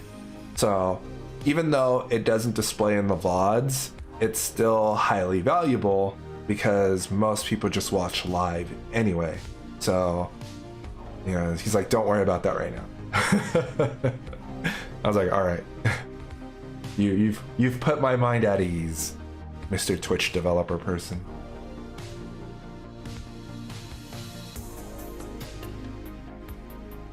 We'll reduce the amount of max strings for the closed captioning. We'll do that for now.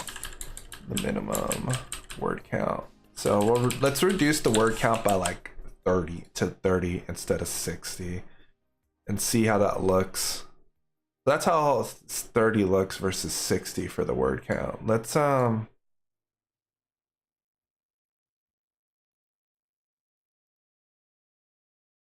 try upping it to 40 and see how that looks. Yeah, let's see. So it's just gonna keep on piling up on the text, and we'll be able to see how it really looks. Okay, that's not too bad. We could try to do other things. Potentially. Like detect. I think we can potentially detect how many lines this takes up.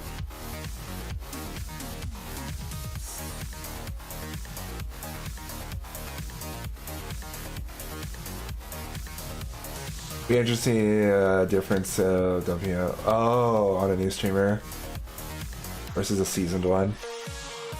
Yeah, seasoned ones don't go through. I don't know. That's actually a fun metric to do. You're right. That's actually something that could be like analytics that I can add to the extension just for like fun. I actually really like that. Like, you can have a dashboard. Try thinking about fun analytics to have around the words, around what they are saying.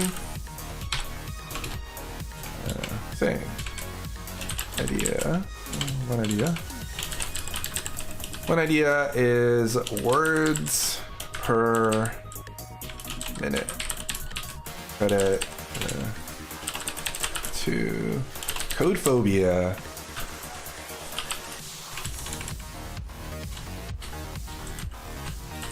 For this idea.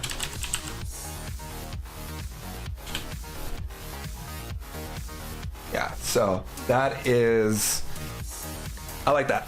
Like, because you know how there's like statistics for like channels for in terms of like emotes used and stuff like that. Like, I could try to figure out how to in the future do statistics for, you know, most commonly used words or whatever, you know.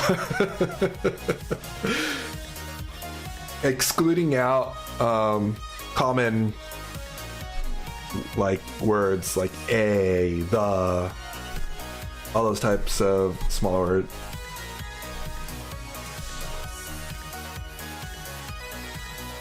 Encoded stuff like that for clients for Twitch chat. Yeah, like that's a pretty common thing. So I'm pretty sure, I wonder if there might be tools already available to analyze and yeah, there's probably already tools already there available to analyze that stuff. But to do that just for the streamer himself as he's talking, I'm not sure if it'd be good or not, but it's just something fun. You do it in Lambda? That's cool. Yeah, I probably end up doing that in a Lambda also. I don't want to burden the Rails server with having to do that analysis on the fly. So I would probably end up publishing just like I'm publishing the speech to text to a WebSocket, I would stream the text, fire a Lambda that processes the stream. Yep. So I would instead of firing the Lambda, because it's going to be a lot of text coming in. So what I would probably end up doing potentially is publishing it to a queue, and then the Lambda or a worker process, whether it's a Lambda or not, slurps it up that way. So I can throttle the amount of how fast the data is ingested and processed to reduce costs. Because it doesn't have to be real time, it can just be done over time.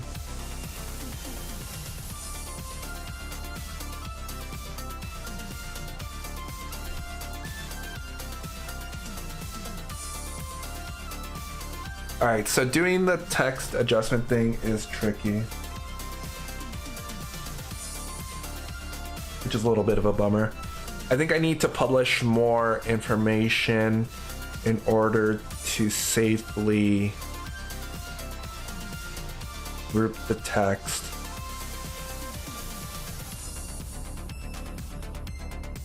Like identifying one statement over the other. If you database it, you have to have a session ID. So the Lemma just sent the session ID to process it, queries the database for the content, and then fires it up. Yeah, I'll probably be able to just store it in my. I can just store it either. Yeah, I have to decide whether I want to store it in Redis or store it into my Postgres database.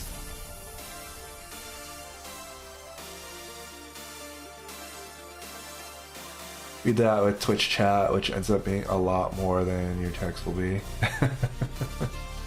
Have you tried playing with the, have you gotten access to the Firehose yet? Is that, if not, that's probably what you're using to do it, right? I mean, you could either do, I guess you could just listen to the IRC chat and just do it that way. but you can also get access. You can try requesting access to the Twitch Firehose. That sees all the chat messages all over Twitch. So you could do crazy analytics that way too.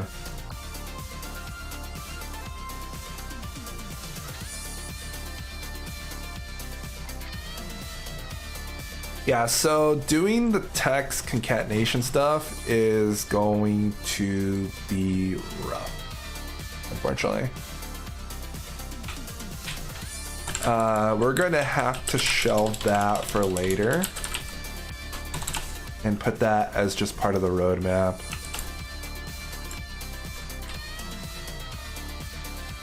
We'll just leave that disabled for now.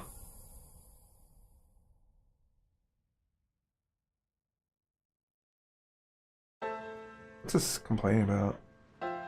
Text is not defined for display CC. No.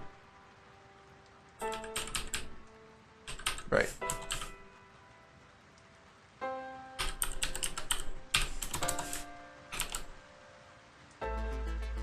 Okay.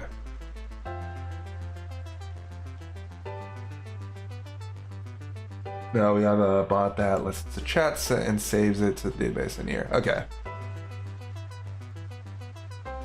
In search for a bot clumps of 50. So are hammering the DB. Gotcha.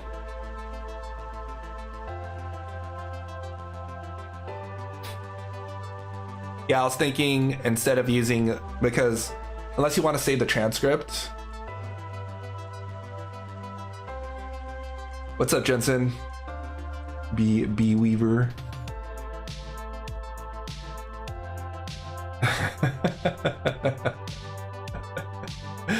Nope, I know, but that's interesting. I mean, these are pretty generic wall colors anyway.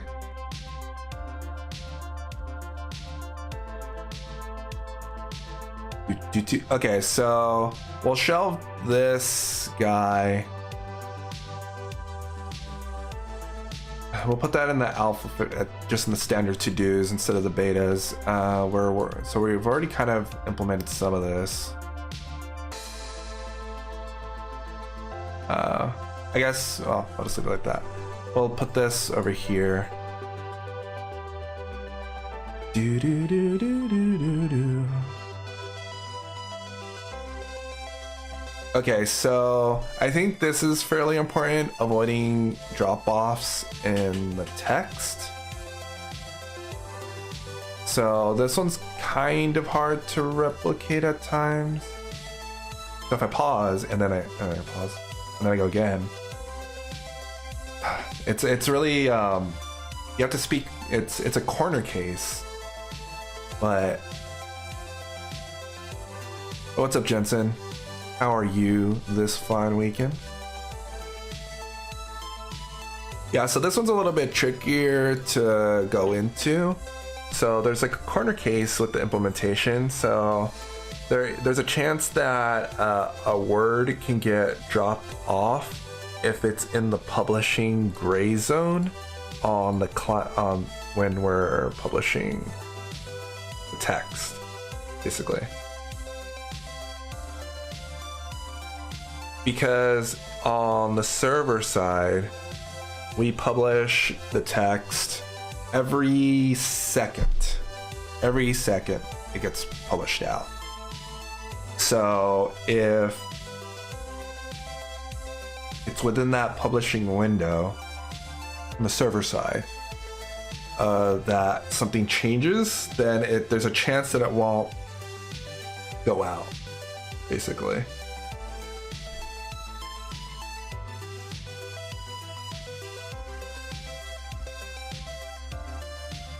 So let's go back to the server side of things. This will be in the JavaScript. Let's see, speech recognition handler, I believe, is where we'll be doing the throttling. I think. No, it's in the service. I still haven't extracted out everything to its various components. Stop set language, start interval. So over here. Send to backend. This dot speech. Enter HTML.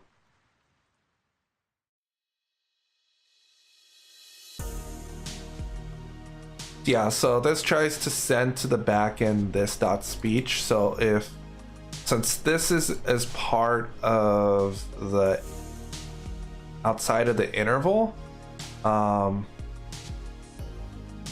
it will, if this changes before the interval fires, then it won't pick up that text string.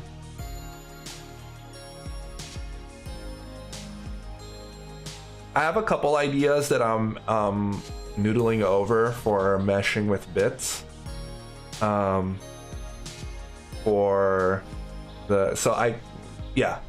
There's a couple ideas that I have initially for meshing with bits. That has to do with users being able to globally change the font or the animations of the text for a short period of time. Or triggering some sort of events and stuff. I still have to figure out exactly what I want to do, because I don't want it to be too obnoxious, basically. If it's gonna happen. Exploding words. Instead of the text going along the bottom, they start just falling from the sky, the individual words. So that's a thing. Like, I don't want it to be too obnoxious if it's gonna rup accessibility. So I guess one option is, like, you're on the stream and that this text is going there and someone triggers it, and then the words that you're speaking start to fall from the sky, just falling, and that happens like for like a, I don't know, like 30 seconds. I don't know. It depends, but they activate bits. So this is still active. The closed captioning is still active, but then every single word I'm talking about, every single word I'm saying is like falling from the sky. Just like boom, boom, boom, boom, boom, just stacking or something like that.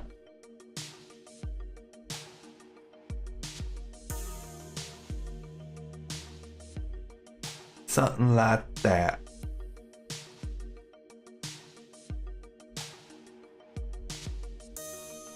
All right, so we just have to fix this interval. So I think what we have to do is just change how we set the speech to text value on the interval, because this is grabbing it off the parent scope. So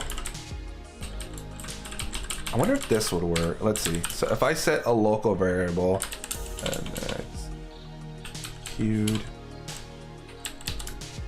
up text is equal to this dot speech text, will it get access to this const?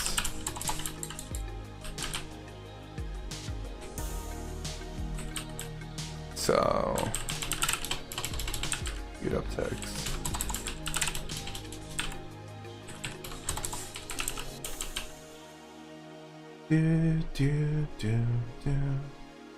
So yeah, so we're assigning this to a variable, and then let's see if the variable gets assigned into this function scope, even though it's like this.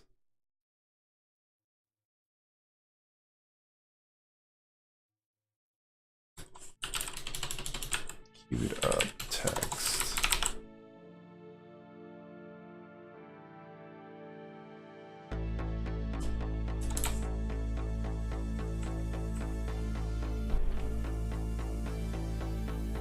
All right, so we have to disable the actual production version of this. We have to refresh localhost and pick up the stuff. Do-do-do, do-do-do-do, do-do-do.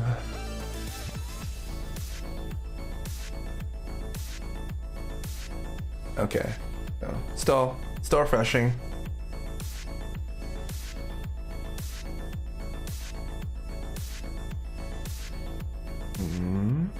There we go. Take a little bit. Let's actually set the language to something it can understand. But it doesn't think I'm speaking Chinese. Okay, so let's toggle this on and see how things go. Oh, there we got it. Looks like we got a server error going on. Fonts. Cannot execute command from request failed production service Twitch API handle response. Looks like we got an error. I wonder if it's because of the stuff. Let's kill the server real quick and start it up again. Part of me feels like it has to do with when I was modifying the private credentials. This could take a little bit again. We have new gems. Alright, we'll go ahead and enable this in production. Come back to production.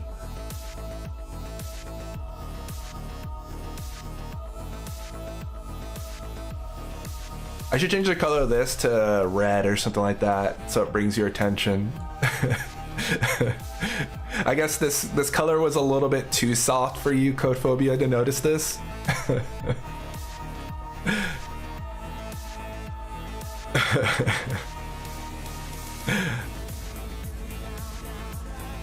Like, oops.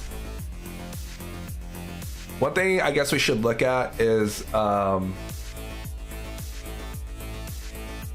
so I definitely want to have it so that if you go offline, it will auto turn off.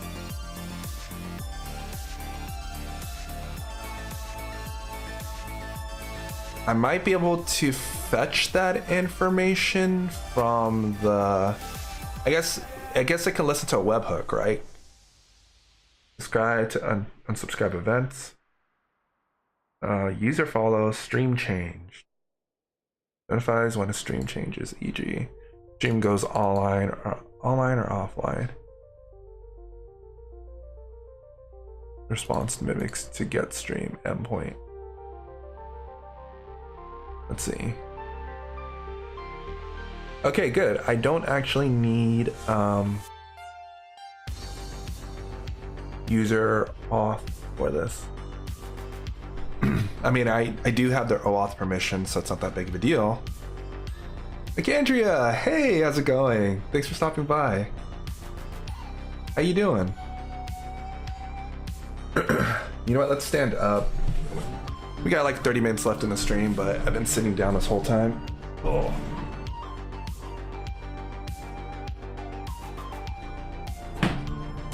Alright, we're good.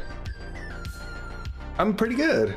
It's the weekend. Woo! Just trying to get some work done on the extension. So it looks like we could use this, the Helix endpoint. Is it fancy just like Nopcats? Yeah, pretty much.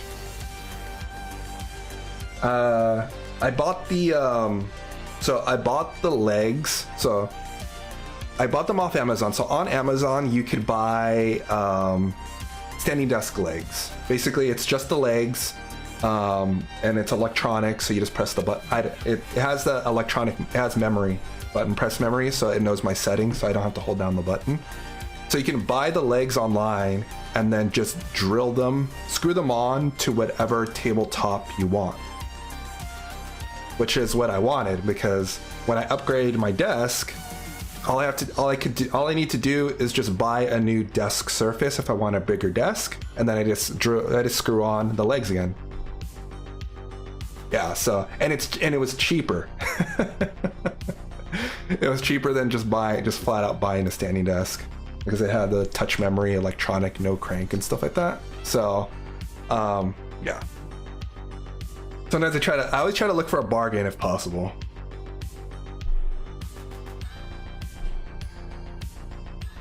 You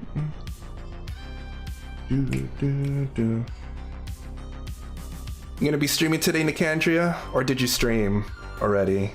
I thought I saw a tweet earlier this morning that you were streaming, and then when I checked, you weren't on. Alright, so the Docker's almost up. You streamed? Ah. You love the captions? Nice! I'm glad I'm glad it went smoothly for you.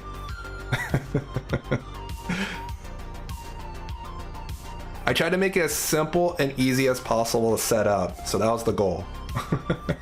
You have questions though? Bring them.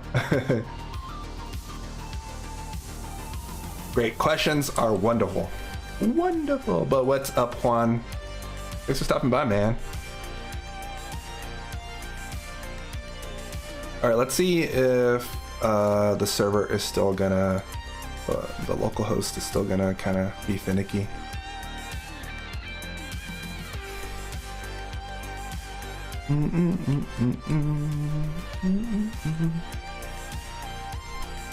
Alright, let's see if this is gonna air out. Yeah, it's still airing out.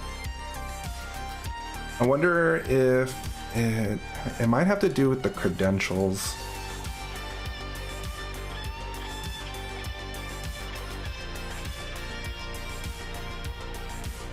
It might have to do with the credentials. This is failing.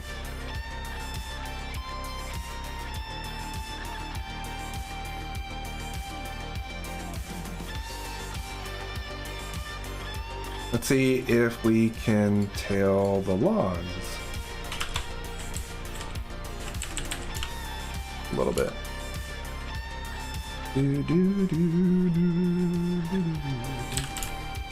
Less logs development. Oh, I don't have less installed on here. Feels bad, man. Oh god. No. No, bad idea. It's streaming everything.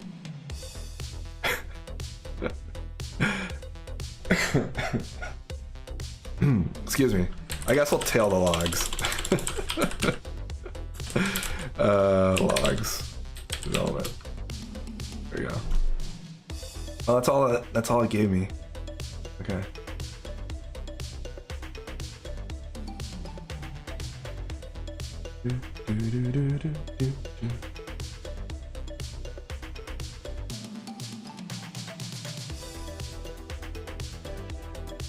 Yeah, so it failed to handle the response on line 76. So I'm assuming that it's like credential stuff. So we can simulate trying to do a publish real quick and see how things go. How you doing, Juan?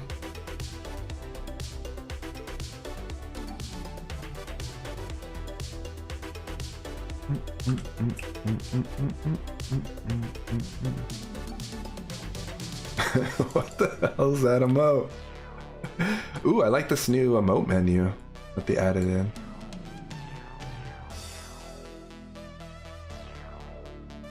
CANLA.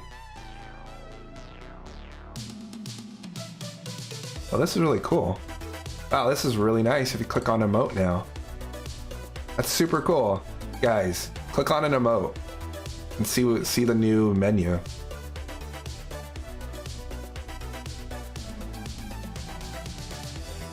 Okay, so let's try emulating this error. So online, let's go to speech channel line 16, and we'll do, let's grab my user. So I'll sign it to current user equals user dot first, and then we'll copy and paste this code right here. We're on your web framework? Ooh. I know.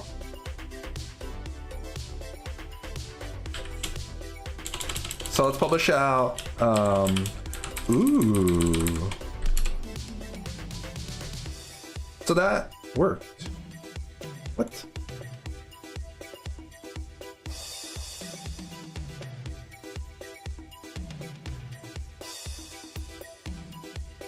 So if that worked, why did it error out? That's strange.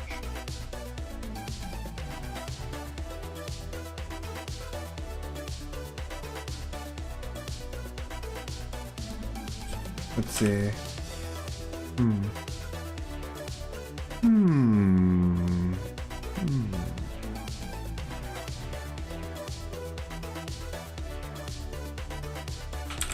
Let's see. Try this again. So we did it locally. We manually invoked it, but it got angry at us. Let's try this again. It's still doing that. Okay.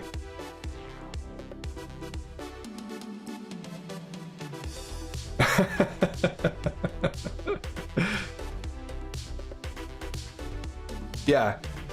Yep, I added the little CC icon to turn it off and on in case you don't, I mean, you can turn it off from the menu. Is there a way to move the overlay? Right now, no. There isn't a way to move the overlay. That is something that I want to do. So, question back to you is to move the text, how do you want to move it? Like, where would you want to position it?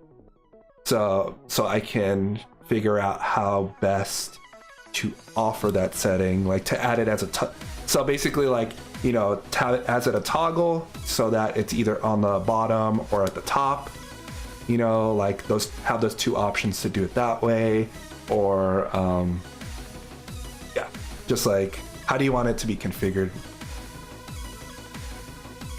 Do it for the bottom right. Oh, to like tuck it into the bottom right. Gotcha.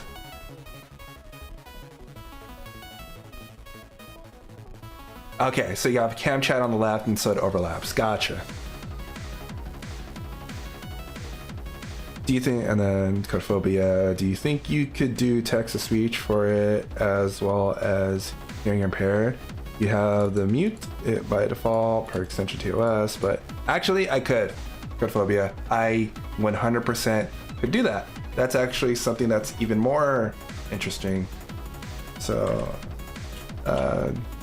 implement speech, text to speech on extension side using Amazon service potentially. I could probably use an Amazon service for this. So yeah, the cam chat and the overlaps. Gotcha. Okay, so yeah, I had a note. So I had this note right here for allow the broadcast to choose if they want it to be above or below. So we could expand on this one a little bit more and tweak it. So allow the broadcasters to choose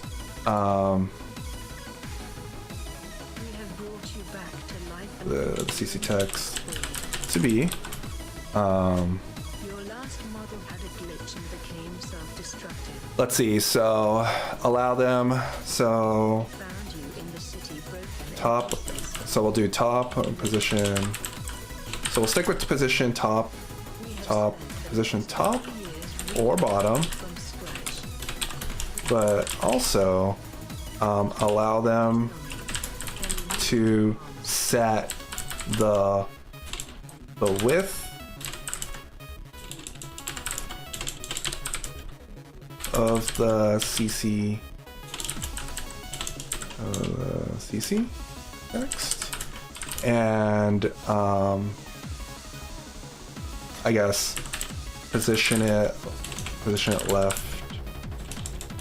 left on the left or right. Something like that. Thank you, Nikandria. Yes, it's against TOS to make key bindings, unfortunately.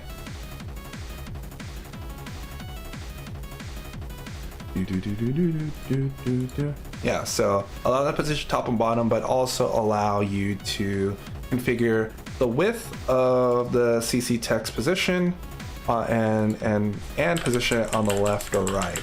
So something along that line. So we'll put that close to the top of the roadmap we're working on. So maybe we'll deprioritize changing the background color for now. And this group of text stuff. So maybe we'll try to, this one's actually going to be the more challenging one in terms of, well, I guess this one is too, but, well, actually we were already doing this one. We're just trying to fix this.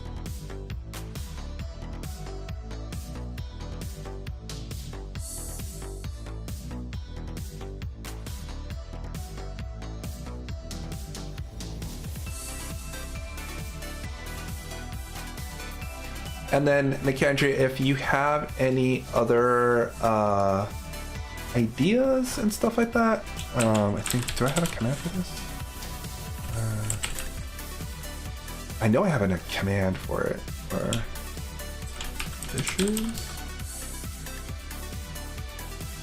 I don't remember what commands I've made. Here, let's make commands right now. I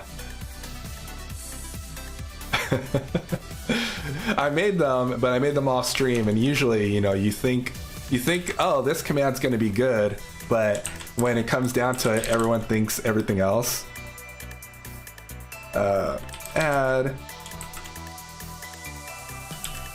I'm gonna call it CC ideas.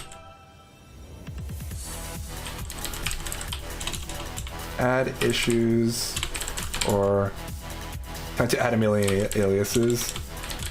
I know, maybe we should take a look actually. Let me see, let me check Nightbot and add an alias for it instead of a brand new command. Log in. Let's see, commands, custom. CC issues, that's what it is. And I'm gonna alias that to, so CC issues. There we go. So if anything else comes to mind, if you have any bugs and stuff like that, you could make something on the board right there, and I would have visibility into it.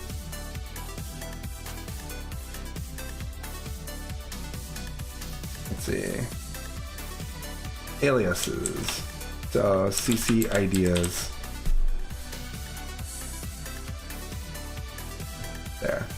There, new alias. But I definitely put down the positioning thing. Wait, did that alias not work? CC ideas. If this command is supposed to call another command, specify the other command here. Nope, never mind.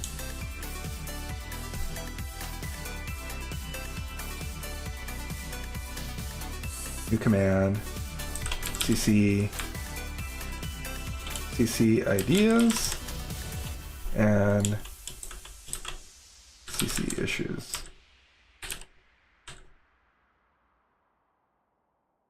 Okay, so now CC ideas. Yes, okay.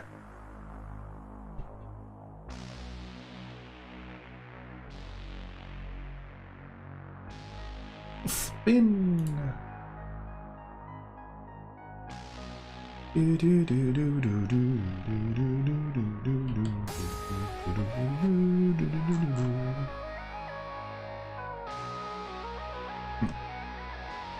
why aren't you working, Stream Deck? Come on. There we go.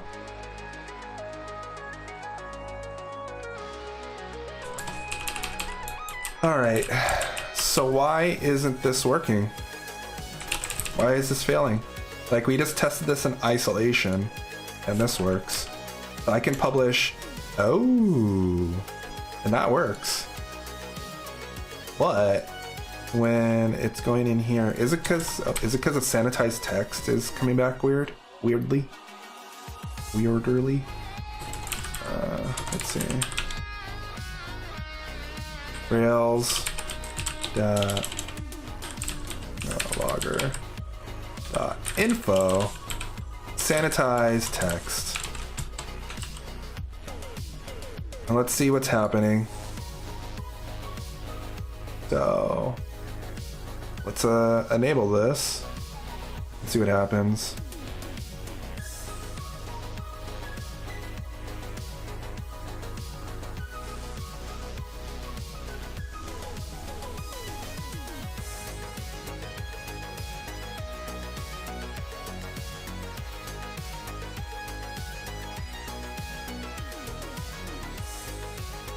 Didn't refresh this?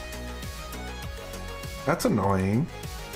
Rails, touch.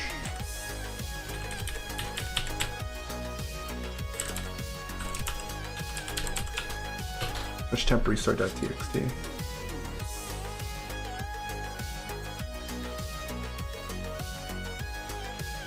Let's restarting the server. Okay.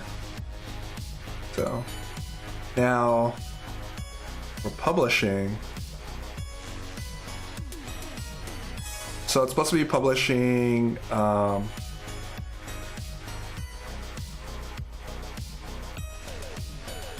guess it's what is it publishing? Dot.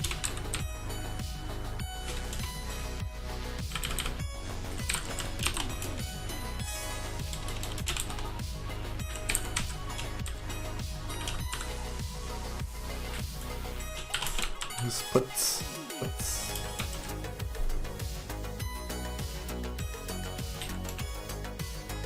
Start the server again.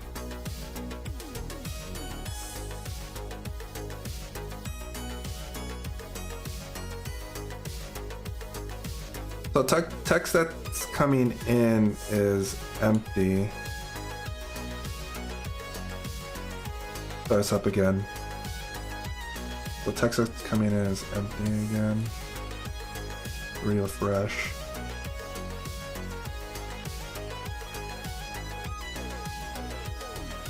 Okay, flipping this on. So yeah, I am not sure what's going on here.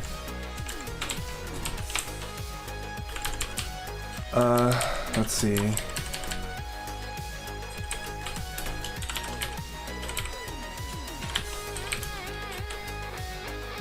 Let's see if that does anything.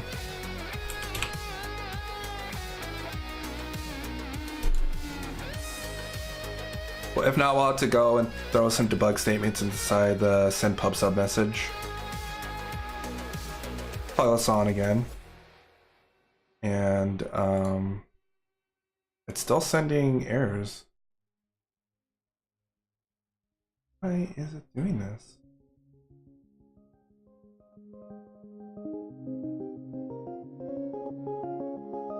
Let's see, if I turn it on production, now things are kind of weird. Oh, there we go. Okay, so closed captioning does work in production. So we know it's not some sort of weird throttling issue.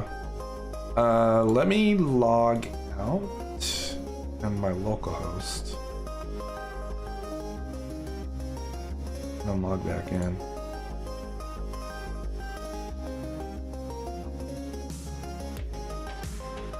And turn this on again.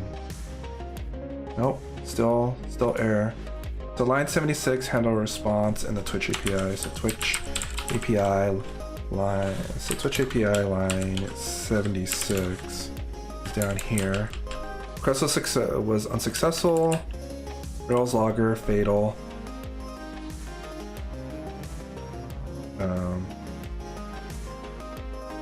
Why am I not getting this log? This logging statements anyway.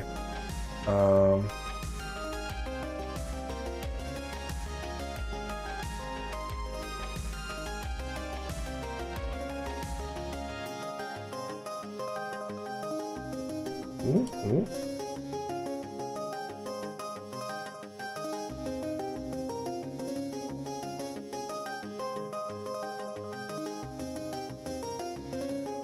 That's an unsuccessful line 400.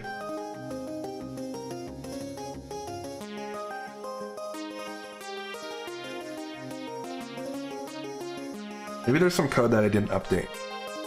Maybe that's it.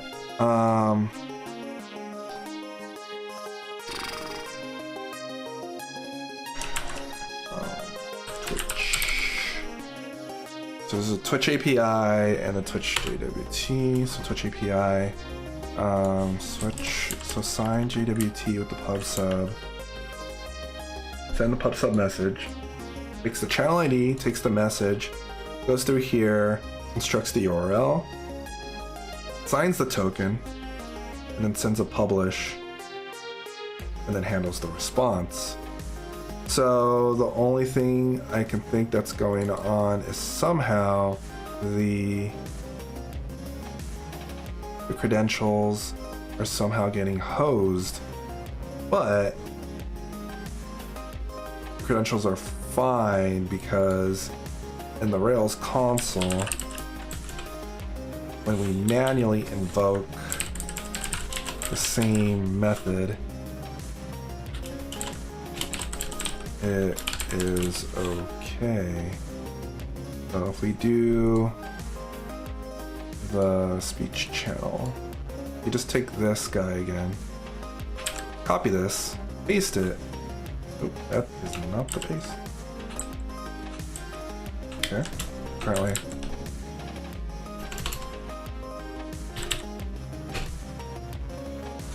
Apparently copy paste doesn't work that well. There we go. Rails C user. So current user equals user dot first, the first ever user. And then now paste that, which is just empty. Oh.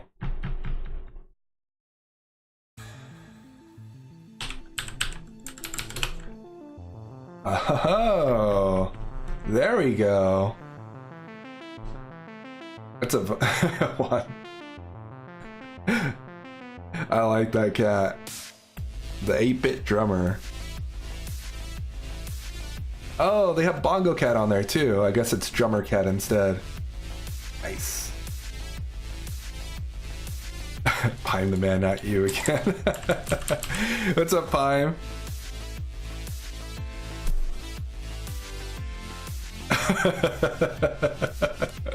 Oh man, uh-oh. I have no clue. Yikes.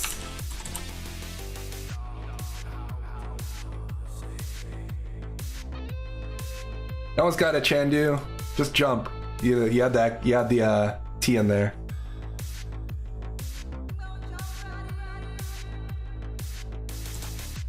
Okay, so it's failing because the string is empty. Did we screw something up here? I think we did. We definitely screwed something up.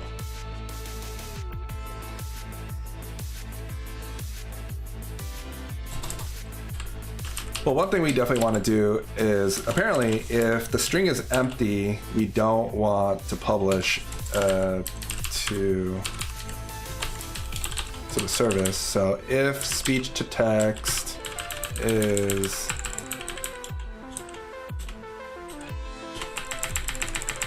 equal to an empty string, is not equal to an empty string, we solved that issue.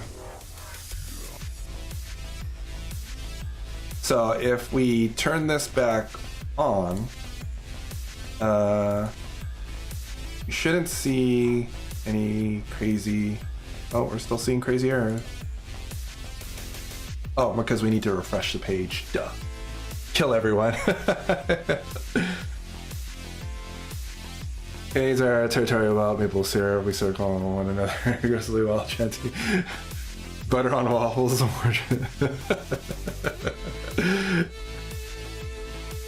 You've had good syrup maybe 3 times in your life.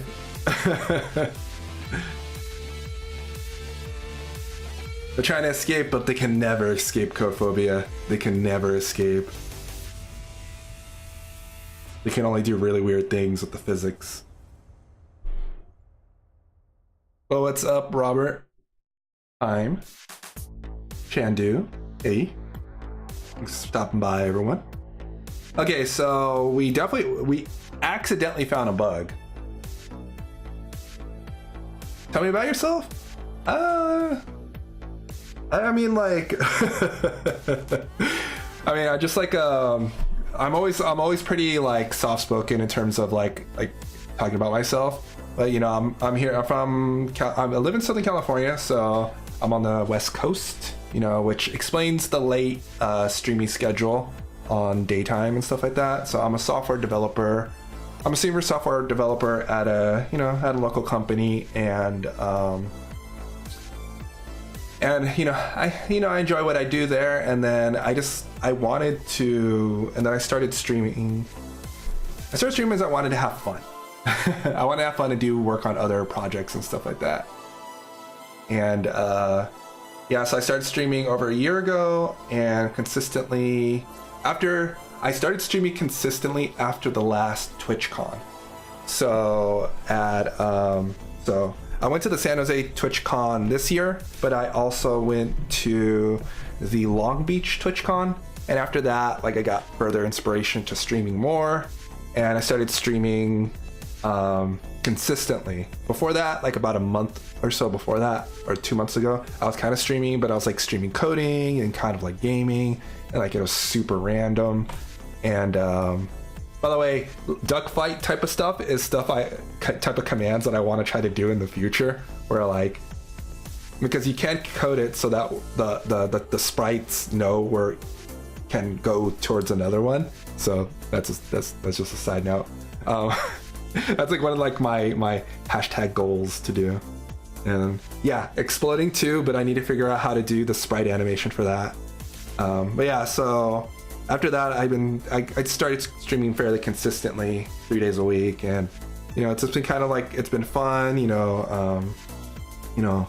it's difficult to juggle life, as like everyone knows, to be a streamer, be working full time. You know, I am married, so you know, I have a wife, have to take care of, pay attention to, take care of, and try to do stuff IRL occasionally.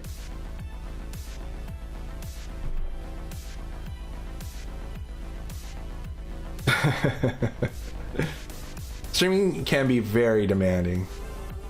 Date nights, all that type of stuff. Yep.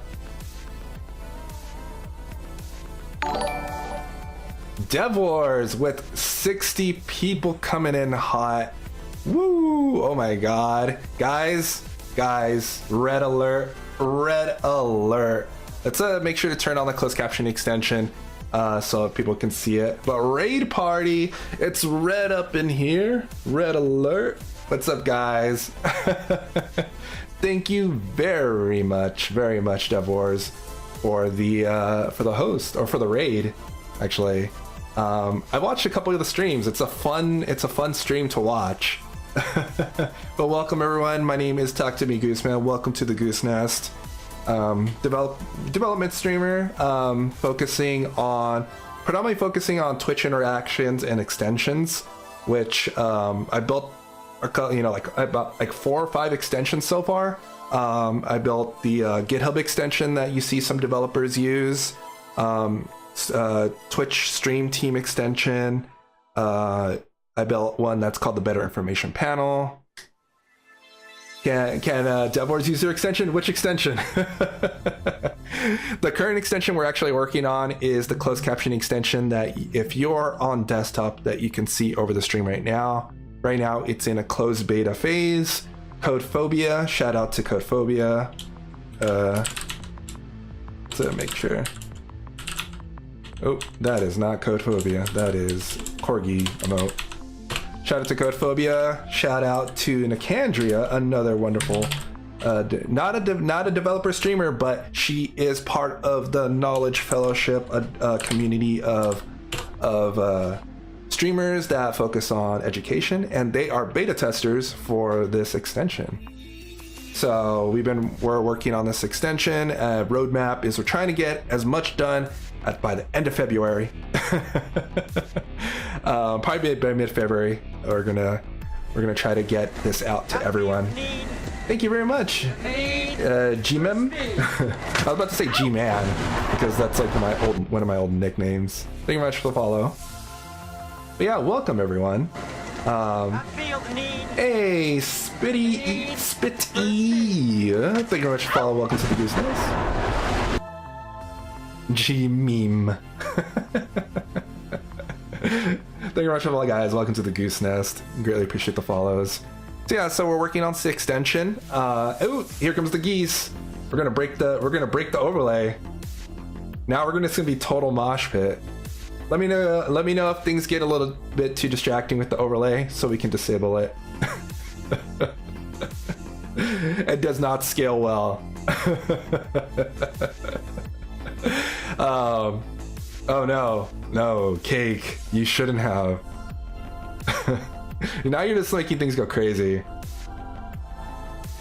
So yeah, so the extension we're working on is a closed captioning extension. The way it works is it comes with you use a companion website. So what happens is you log into this, you install the extension, you enable it as a video overlay, and then when you go live, you come to the site and you switch it on. Once you switch it on, it will start via WebSockets sending the text. So okay, so I guess first is Chrome so there is a speech to text API, so that Chrome has enabled. Firefox has it coming. Yes, I am. This is specifically for the extension challenge. Yeah, so that's why we're going to try to finish this by late February, because this is for the extension challenge itself. So, so the Chrome comes with has this feature enabled for the speech API that allows for a speech to text, also text to speech, by the way. So while you have this on, it listens to the mic and it starts doing the speech to text. And then what happens after that is, as it takes this text that you see on the screen, it starts publishing it to the backend, to my backend via WebSockets. And from the WebSockets, it then publishes to Twitch over Twitch's PubSub API. I might actually still have the diagram for this. Yeah, here it is. Oh no, is the diagram broken? No valid diagram found. There we go. There we go. All right, so here's the workflow for you techie-oriented people. You can configure it to listen to whatever mic you want. So when you enable it, it'll ask you for permissions, and then you can click on this microphone camera thing and specify what microphone for it to listen to, basically. So I think it defaults to the system mic. Otherwise, you can just manually change it. So yeah, so here's the workflow. User logs in to the web UI and they start it up. We publish over WebSockets to my server, and then the server then sends an authenticated request to the Twitch PubSub API. And then this is like a workflow that I was thinking about for supporting multiple languages that I might not be able to do. I already got a different idea for this, by the way, so I can probably delete that.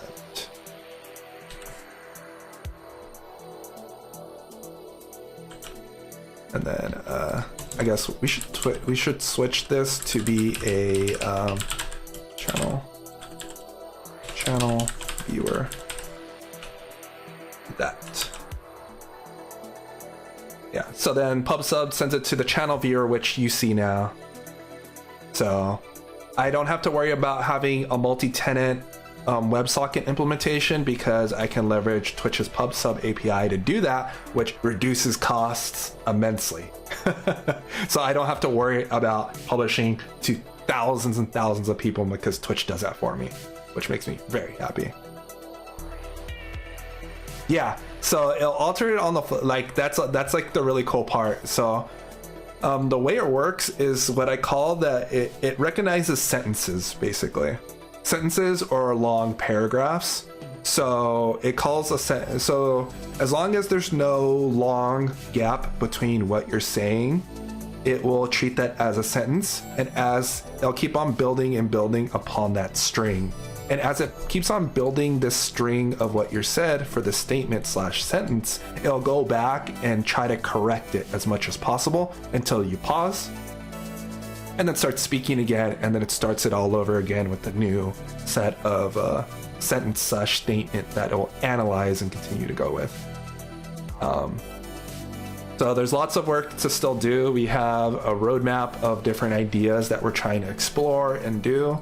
Nicandria came in with some feedback and stuff, so we're putting that at the top of the queue because stream real estate is important for, you know, what happens over the video is important for a streamer, and her suggestion was that, you know, we had it on the roadmap already for allowing users to customize the positioning of it, but, you know, yeah, so adding that support is actually super important because, you know, screen real estate is very important for a streamer. So we actually put that at the top of the queue because, you know, those type of things, that type of feedback is very important. So I'm glad, Nicandria. Thank you very much for the feedback. No more water. That must mean we're almost at 3 o'clock or 3 hours of streaming, huh? But how's everyone doing? Hopefully everyone's having a great weekend. Oh, we are over on 3 hours. Oof.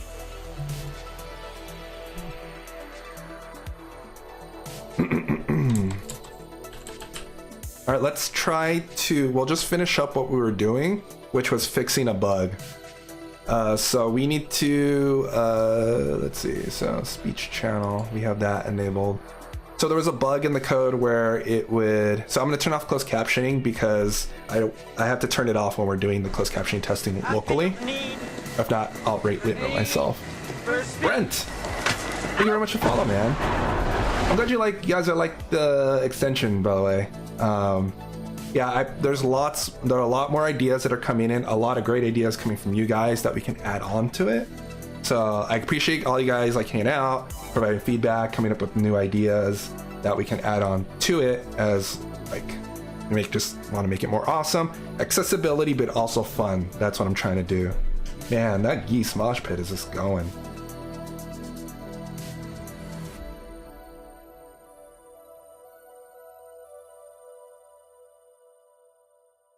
Yeah. Yeah, that's what I'm hoping. And then also have it just like try to throw some fun elements in there. So I definitely want to try to figure out ways to monetize it. So that's what we're going to be doing. Hey, what's up, Futuro?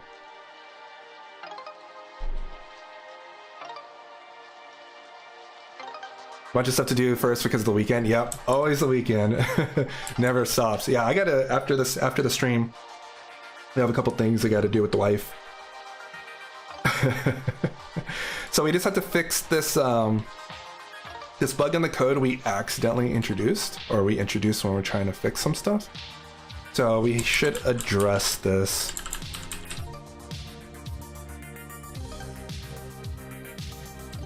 So we're trying to localize the queued up text so it doesn't get overwritten.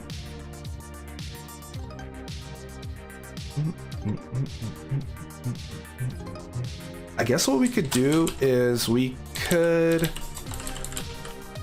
make a makeshift queue using arrays to build out and publish the text. So let me fix my code first and undo what we were doing before. Actually, this code's fine. Over here is what we have to revert the changes for. Revert all these changes.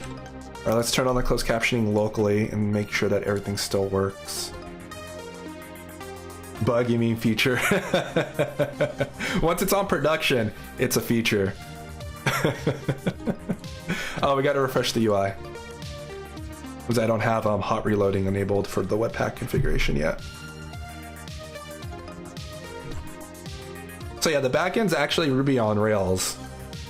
I decided I'm a Ruby on Rails type of guy, so the backend is Rails. The extension UI that you guys see on your end is React, and then we're just using vanilla JavaScript for the UI.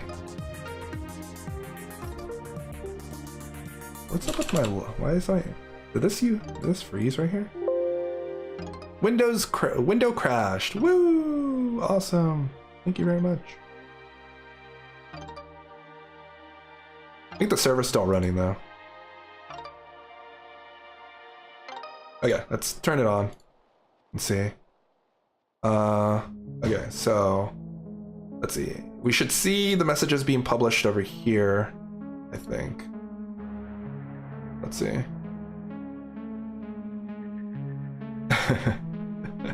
That emote. Dynamo, apparently.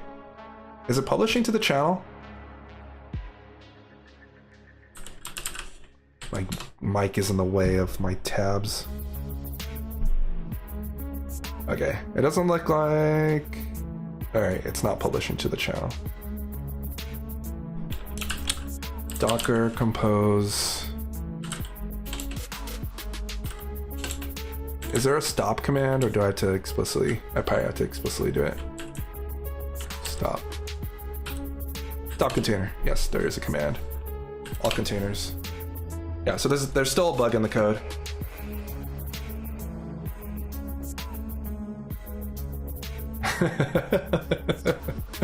I know. Oof.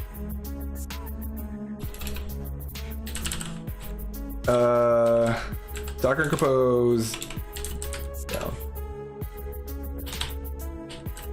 Okay. Docker compose up.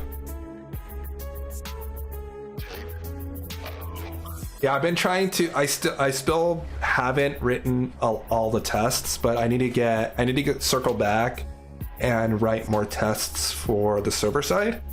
I have tests around some of the important stuff, but I still only have like around 55% code coverage.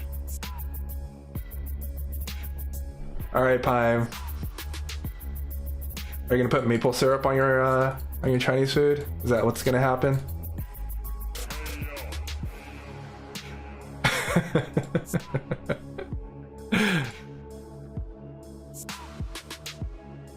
All right, we're just waiting for Webpack to finish building.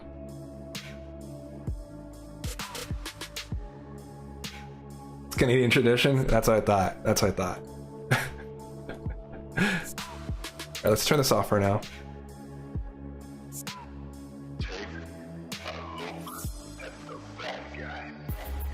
Let's go back to the JavaScript files.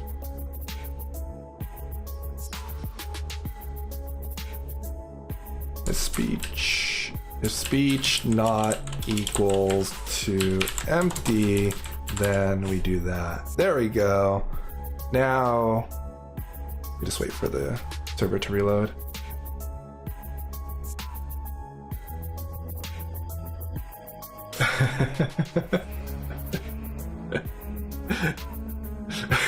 Brent. All right. Yeah, once we verify that we fixed this, all right, so let's see. So, okay, it's publishing to the WebSocket, so everyone should be getting the closed caption again. Okay, so let's see if we can quickly hammer out this implementation. So we want to make a queue of text to publish out. So send text to back. So where is this used? Send speech text to backend. So this is happening here. Speech interval. So where is speech text set at?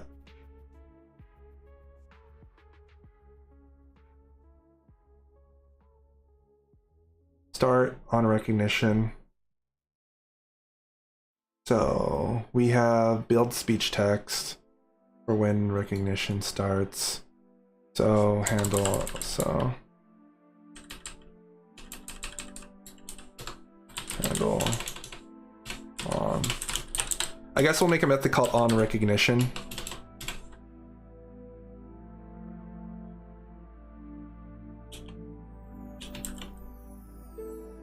On recognition result. Make an on recognition result. This function will pull into here. So event.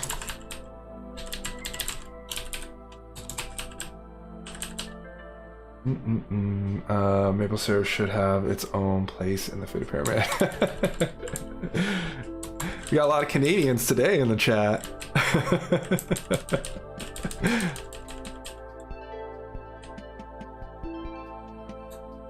So we'll do. Can we do?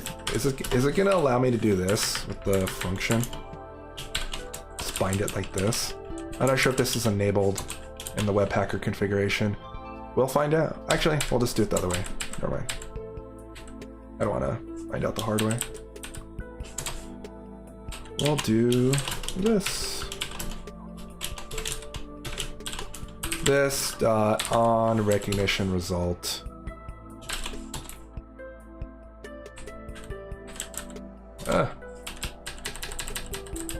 Event. Event. Sorry for taking over your chat. That's too funny. Okay, so on recognition result, this should not break anything. Let's just refresh the UI to make sure. Turn this off while it's in the middle of refreshing.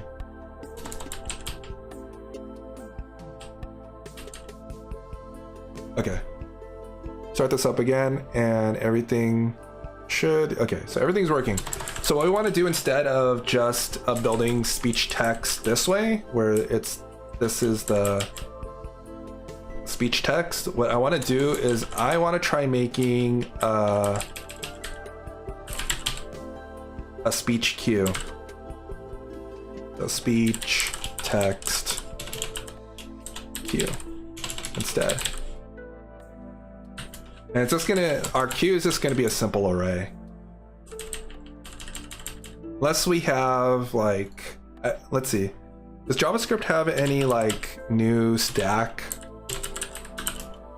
Like classes or anything like that?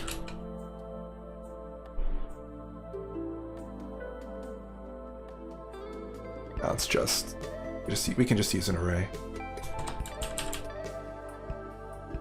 I know that we have hashes in JavaScript now. So speech queue. So what we do is when we get a result, we will push this dot speech text queue, and we'll push the new text in there, like so. And then when we are going to process the speech intervals, we can then publish, pop off the queue and publish stuff. So here, so we'll change speech, so we'll say, we'll make speech text a local variable, let const speech text a local variable, and what we'll do is this dot speech text queue, and we want to not pop off,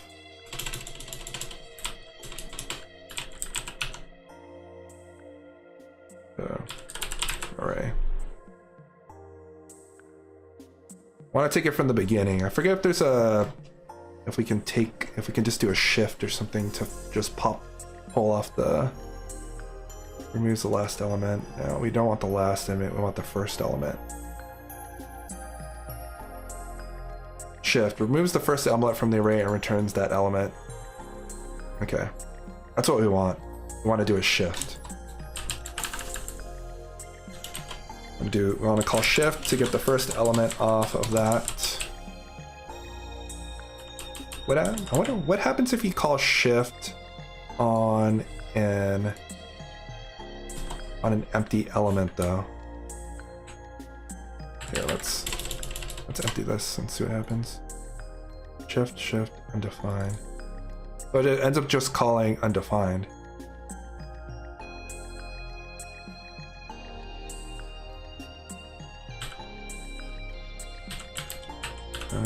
One.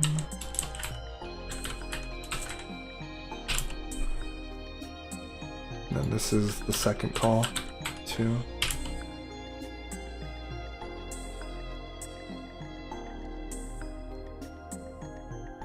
Returns an array. This returns an array. What? That's weird. Wait, hold on.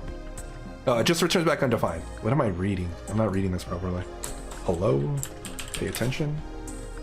So it tries to do a shift, and if it's equal to the last text that was seen, or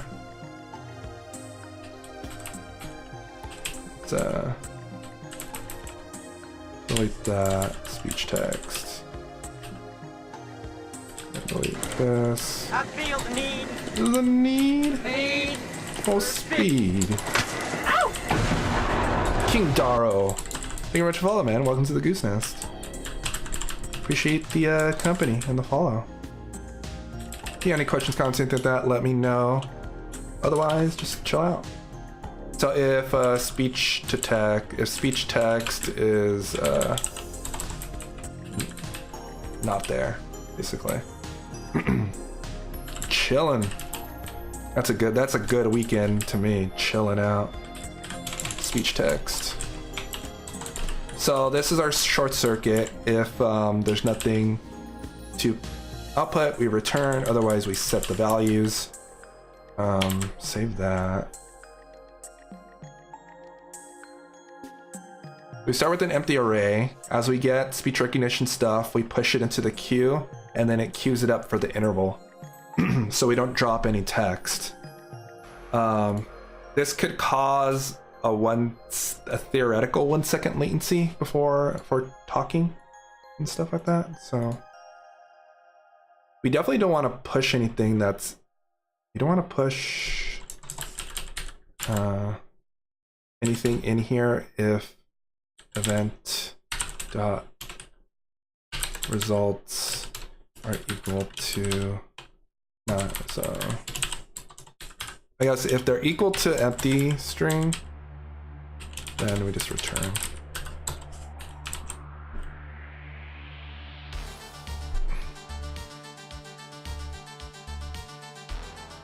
Okay. Let's refresh. And then if this all works out, we'll call it a day for today and do IRL outside stuff. Okay, so refresh.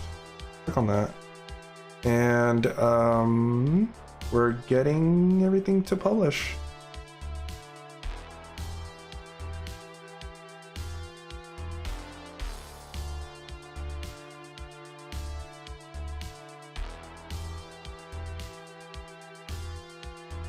Oh, it's way slower now.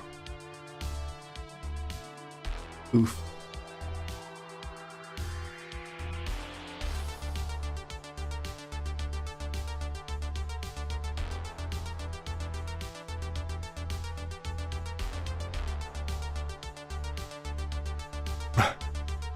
It's so slow now.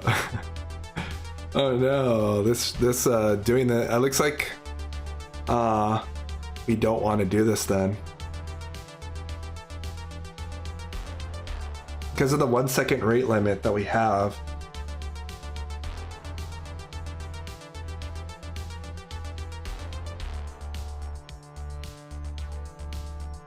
That's really funny. I'm trying to think.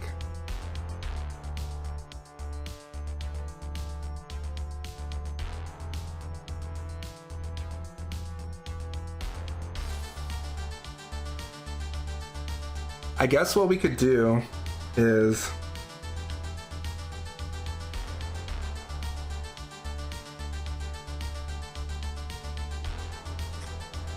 let's see. I'm gonna try this real quick.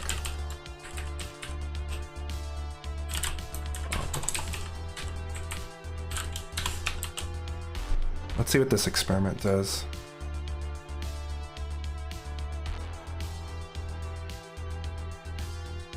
Recognition results. No, this is probably not going to do anything. I don't think.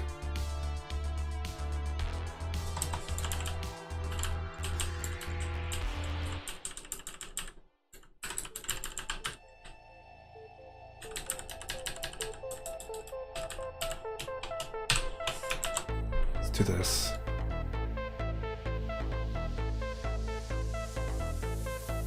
All right, let's see. Experiment. Now, like, the thing's super delayed.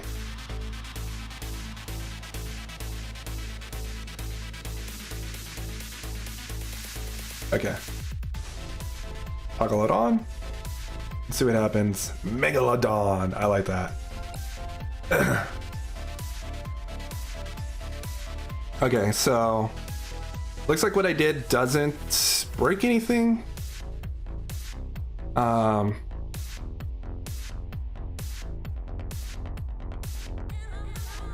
Yeah, not sure. Not sure.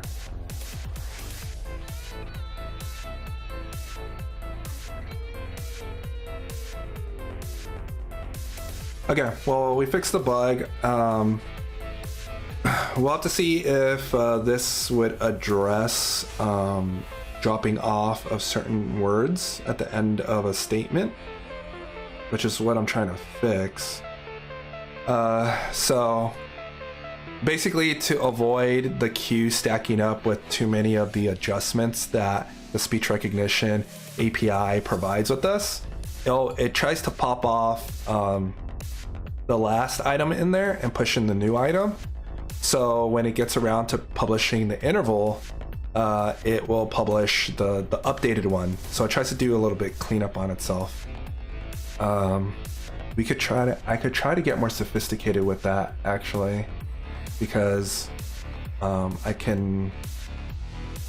Yeah, such as a prep, and then when it finishes, when I finish speaking, it actually calls this on recognition end. And what I do is I just push in an empty string for when it kicks off again and it tries to pop off the next item, or when it tries to clean up and loop.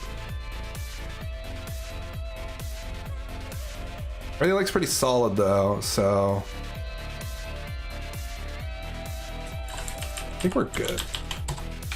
A little weird, but we'll have to see as people use it whether that the issue's still present. It's a very corner casey issue, but it's present.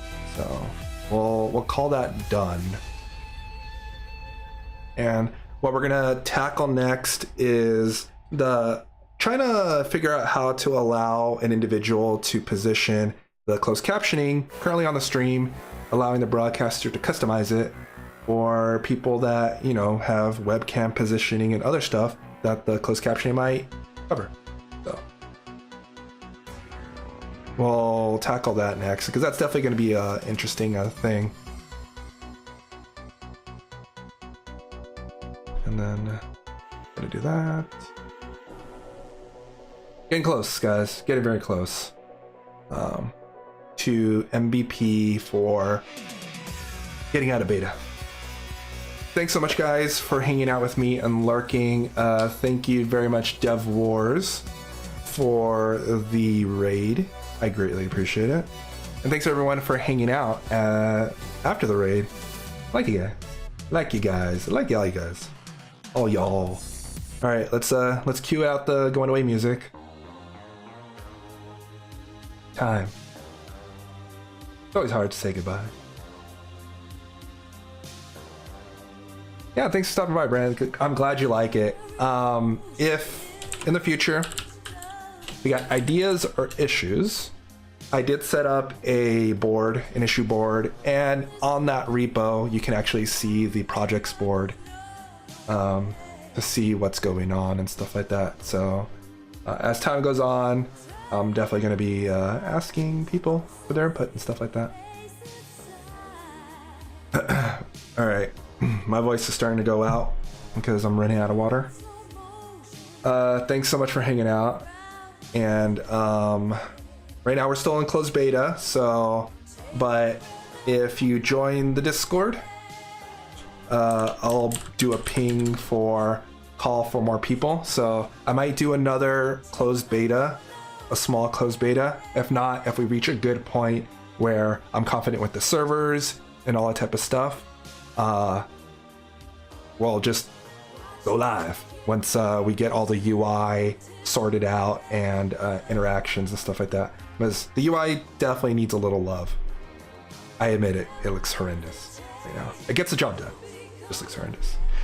All right, guys. Thanks so much for all the encouragement, all the good feedback, all that type of stuff. Thank you, Futuro, Bren, Juan, and everyone else. All the new follows, all the bits, all the type of good stuff. Greatly appreciate it. Have a great weekend. And I will see you probably on Monday, 7 p.m. Pacific time. Maybe potential pop-up streams for to finish work. We're on a deadline, guys. Have a good weekend. Thank you, Cake. Woo! Bye, everyone. Bye.